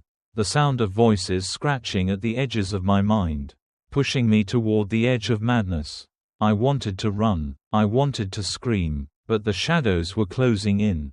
The walls were moving, and I was trapped. There was no way out. This prison, Daniel, is more than a containment facility. It's a conduit, the voice said, its tone growing darker, a place where the boundaries between worlds blur, where the walls between life and death, reality and nightmare, are thin, and now you're part of it. You always have been. My mind reeled. A conduit. This place, this prison, wasn't just a holding cell for dangerous individuals. It was something else entirely. Something wrong. The walls themselves were not just there to keep prisoners inside, they were there to keep something out. Something ancient, something that didn't belong in this world. And now, it was too late. The price of knowledge. I was consumed with the horrible truth. I had known from the beginning that this place wasn't just a prison. I had known that there were forces here that were beyond anything human minds could comprehend. But now, as I stood in the heart of the prison, surrounded by the shadows and the figures whose eyes seemed to pierce the very fabric of my soul, I understood. The prison was the trap, but it was also the key. The beings in the center of the room, those who had been chanting, weren't human. They weren't prisoners. They were part of the prison's power. The prison was the only thing keeping them from being unleashed. It was a holding place, a containment, not just for the physical, but for the spiritual. And the moment I had stepped into this hell, I had crossed a line. "You can't leave," the voice whispered again, now louder. "Not anymore. You belong to the cycle." I could feel the shift in the air. The walls trembled again, and the shadows moved. The ground beneath me cracked, a deep fissure running along the floor. And I realized, it wasn't just the walls that were closing in on me. It was the whole of the prison. The very building itself. The prison was alive. I had been pulled into its web. And now, it would not let me go. I was trapped. The shadows grew darker, swirling around me like a storm. I felt the cold again, the freezing cold that didn't belong. It was as though the air itself was turning to ice, suffocating me. The whispers were becoming louder, more frantic, more urgent. I needed to escape. But I knew in my heart, that there was no escape. The figures in the center of the room were chanting again, their voices rising to a deafening crescendo. The floor trembled beneath me, and the walls seemed to distort, warping and stretching like rubber. The air felt thick with energy, crackling with an unnatural force. And the temperature, it was dropping. I felt my body freeze, like I was being encased in ice. I could barely move. The presence of the prison was overwhelming, pushing against me, clawing at my mind. The walls were closing in again. But this time, they weren't just physical walls. They were mental, spiritual walls, impossible walls. And in the center of it all, standing tall and unyielding, was the visitor. "You know what has to be done," the voice said, louder now, the words scraping against my soul like knives. "You're part of the cycle. And you will remain here.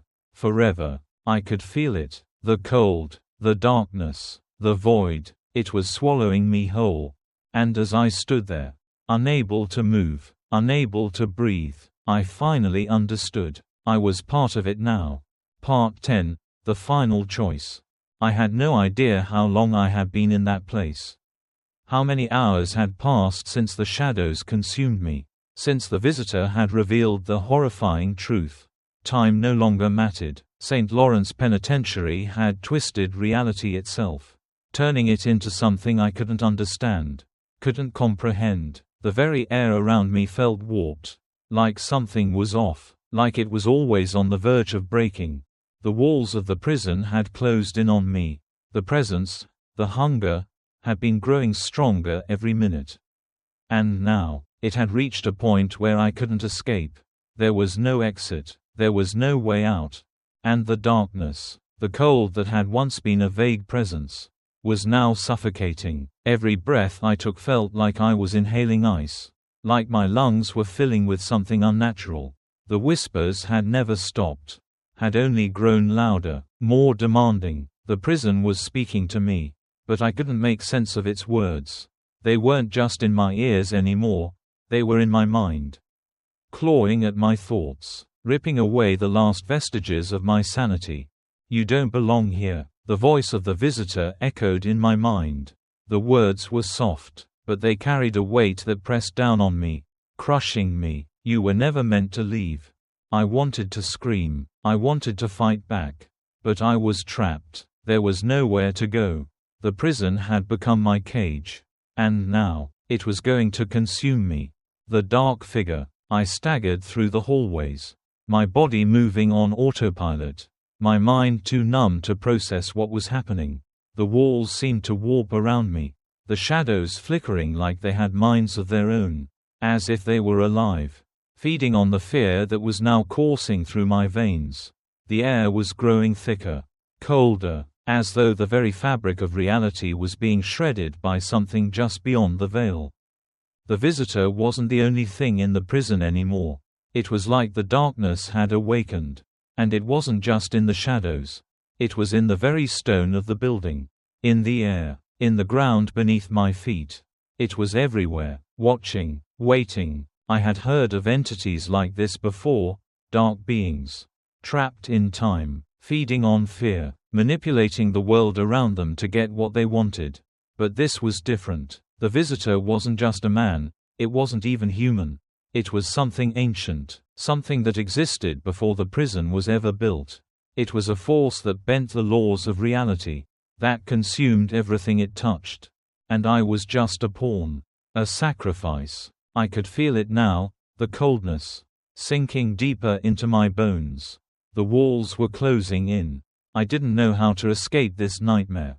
I didn't know if I ever could.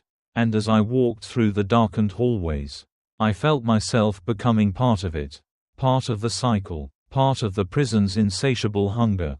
And then, I heard something, a voice. It was soft at first, like a murmur, but it grew louder as I stumbled forward. It was familiar, too familiar. It was the voice of Captain Norris.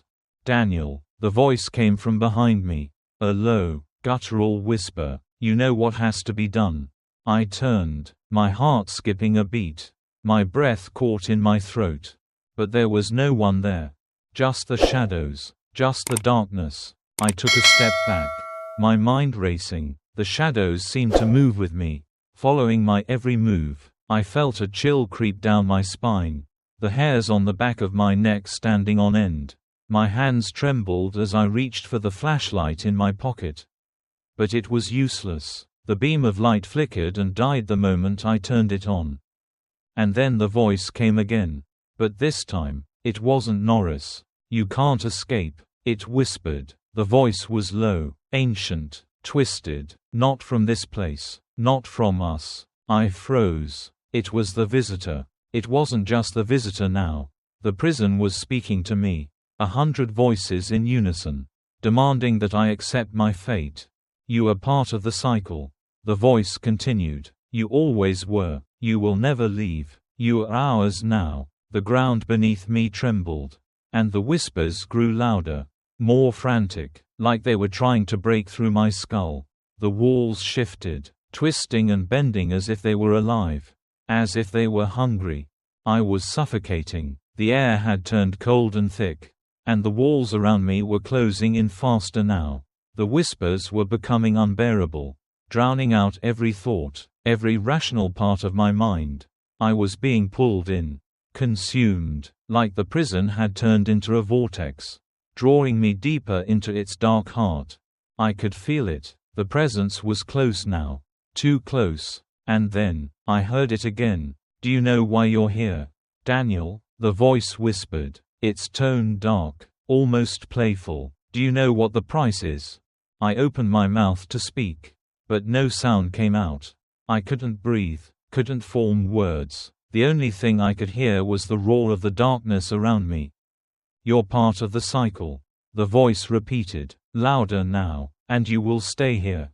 Forever." And then, I saw it. The door. It appeared out of nowhere.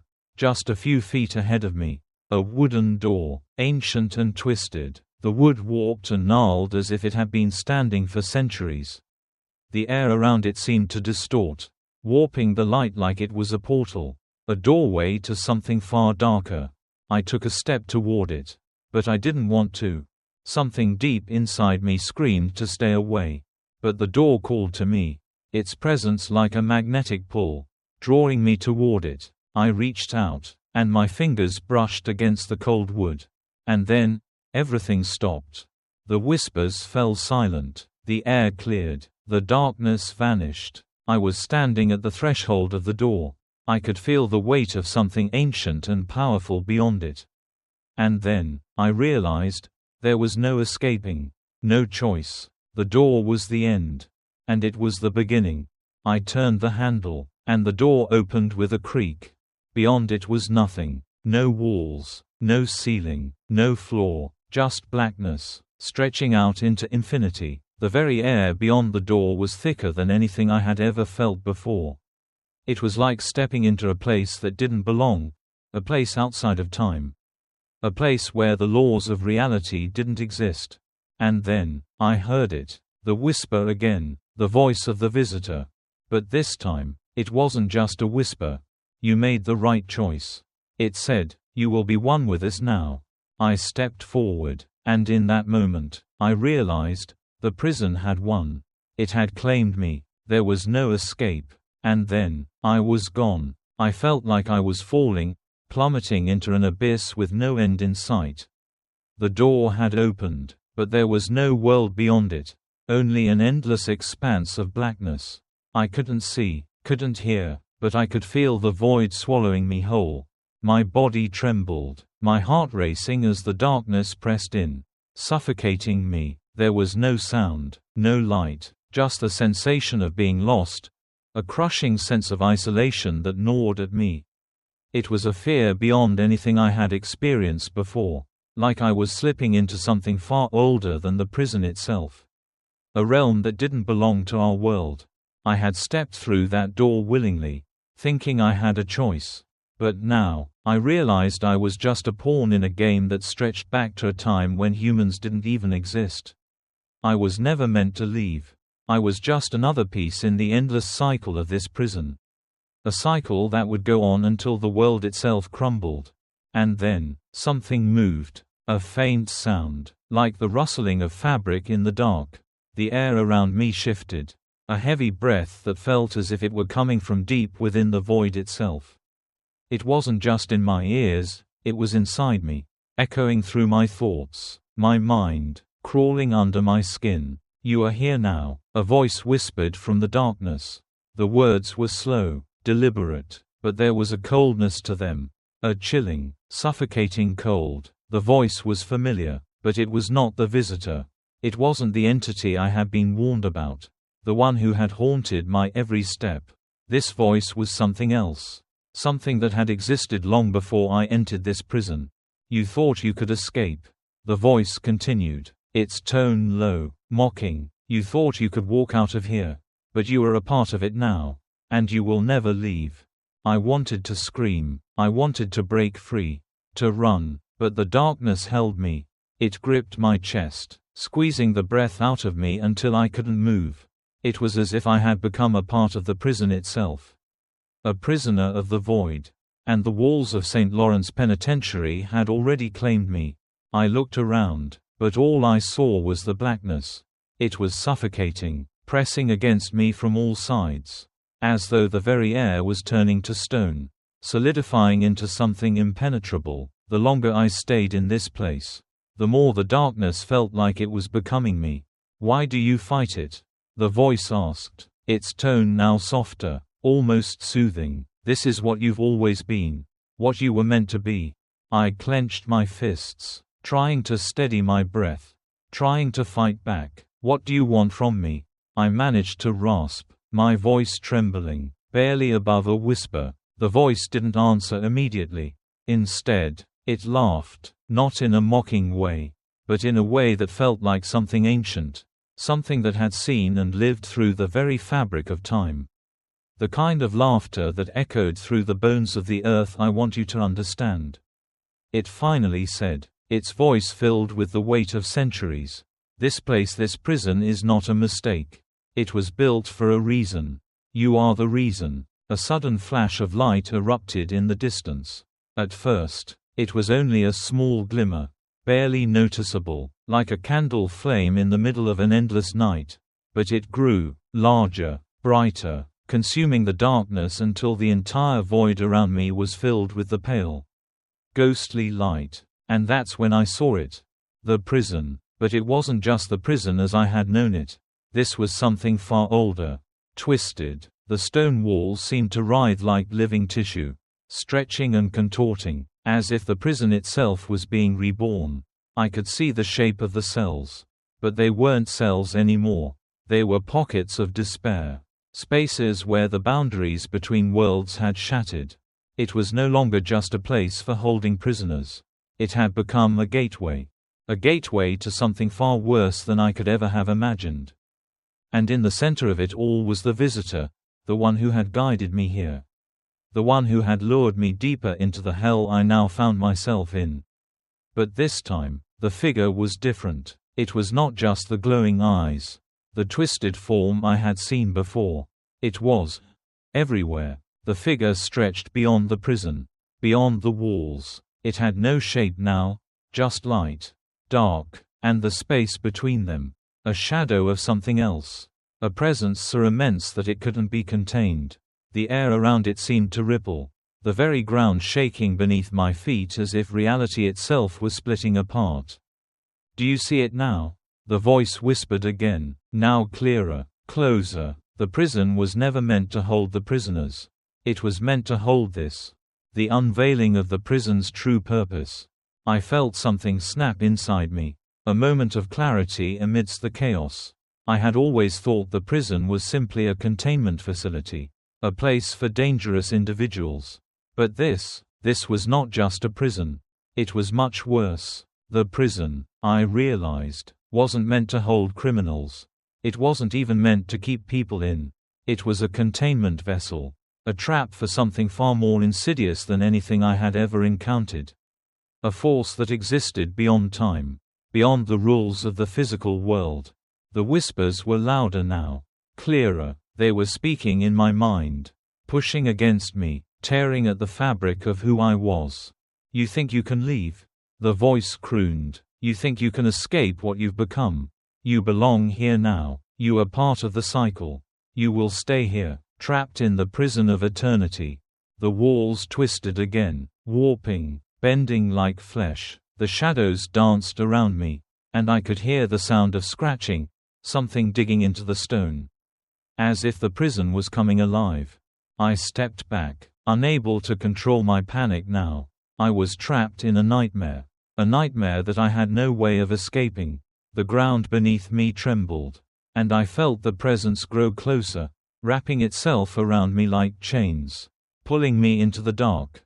But just as I thought I would lose myself to the darkness, I saw a flash of something. Light, bright light. It wasn't from the shadows, but from above. A beam of pale, otherworldly light pierced through the air, cutting through the darkness, and for a split second, I thought I saw it. A door, an escape. I ran toward it, my legs weak, my vision blurry, but the light was fading. The darkness was consuming it. The ground beneath me cracked, and I could feel the pull of the prison beneath me. No, I gasped, fighting against the force dragging me back. No, I won't stay here, I won't. But the voice echoed again, deeper, darker, more powerful than ever. You have no choice. You never did. And then, everything went black. The story of St. Lawrence Penitentiary is not just a tale of a man trapped in a place of horrors.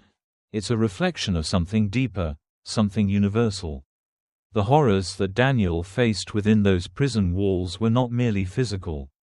The true horror lay in the fact that he was not just trapped in a place of confinement, but in a cycle of fear, regret, and ultimately, a loss of self. Through Daniel's journey, we see the unfolding of a man who begins in a state of ignorance, blind to the true nature of the prison and the dark forces that govern it.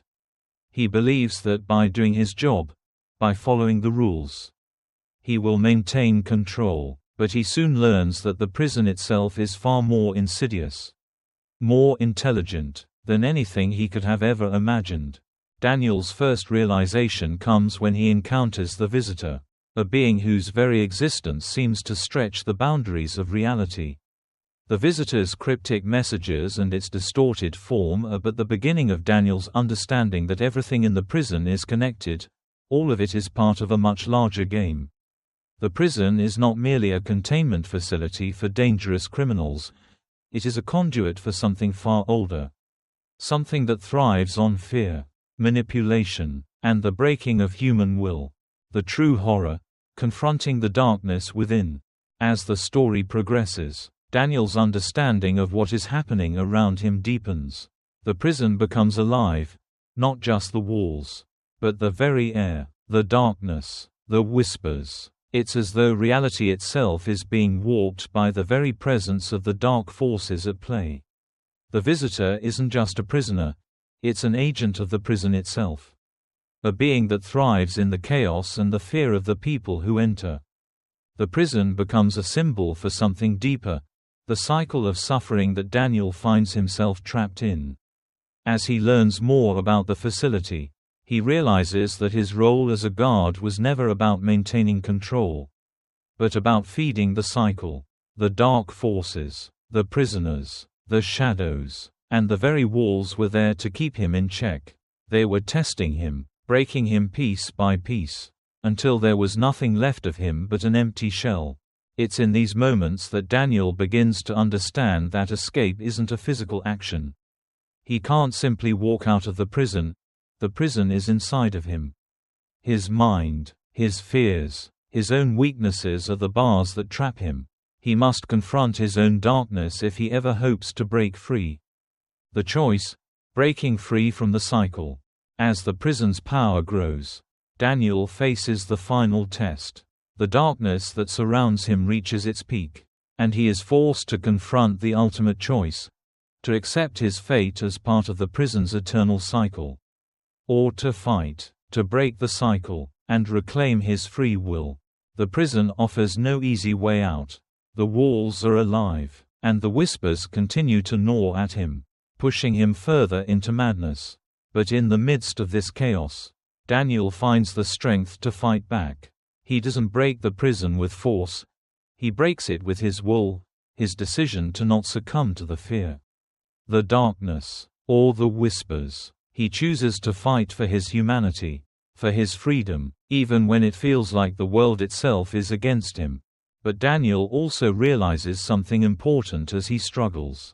His choice isn't just about escaping the physical walls of the prison, it's about freeing himself from the cycle of fear and suffering. The prison is a metaphor for the mental cages we build for ourselves. The fears we let control us. The mistakes we let define us.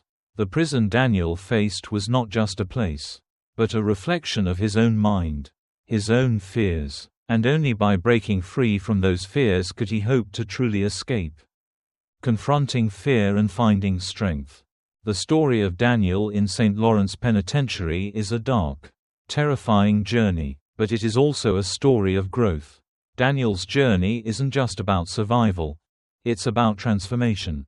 He learns that true strength isn't about physical power or control over others. It's about confronting the darkness inside yourself, the fears, the doubts, and the insecurities, and choosing to rise above them. In life, we all face prisons. These are the moments when we feel trapped by our circumstances, when it feels like fear, doubt, and despair are closing in on us. We all have moments when we are tested, when we are faced with choices that determine our future. The story of Daniel shows us that in those moments, we have two choices: to give in to the darkness and let it consume us, or to fight back. Daniel made the choice to fight, even when the odds were against him, even when it seemed like there was no hope. He refused to let the prison win.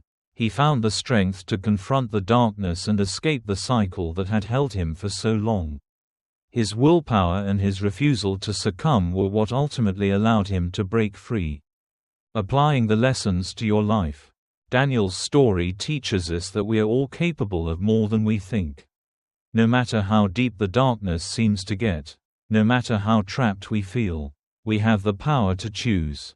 Just as Daniel chose to break free from the prison inside him, we too can break free from the mental prisons that hold us. The most important thing to remember is that we are not helpless.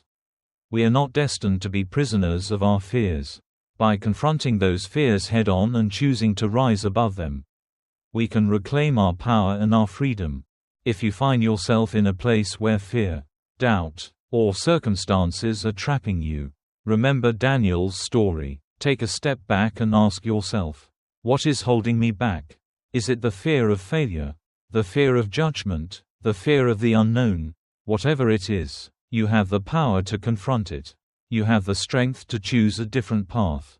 You don't have to stay trapped. You can break free. If Daniel's journey has taught you something valuable today, then take that lesson with you. Just as Daniel fought for his freedom, you can fight for yours, no matter what prison you feel trapped in. If you enjoyed this journey into darkness, if you want more chilling stories that will push the boundaries of your imagination, hit that subscribe button and join our community. Your support keeps us going and gives us the motivation to bring you even more thrilling, terrifying tales. Don't forget to like, comment, and share if you've been moved by Daniel's story. Together, we can break free from the chains of fear and embrace the power of choice. Thank you for joining us on this journey, and we look forward to bringing you more stories that will keep you awake at night.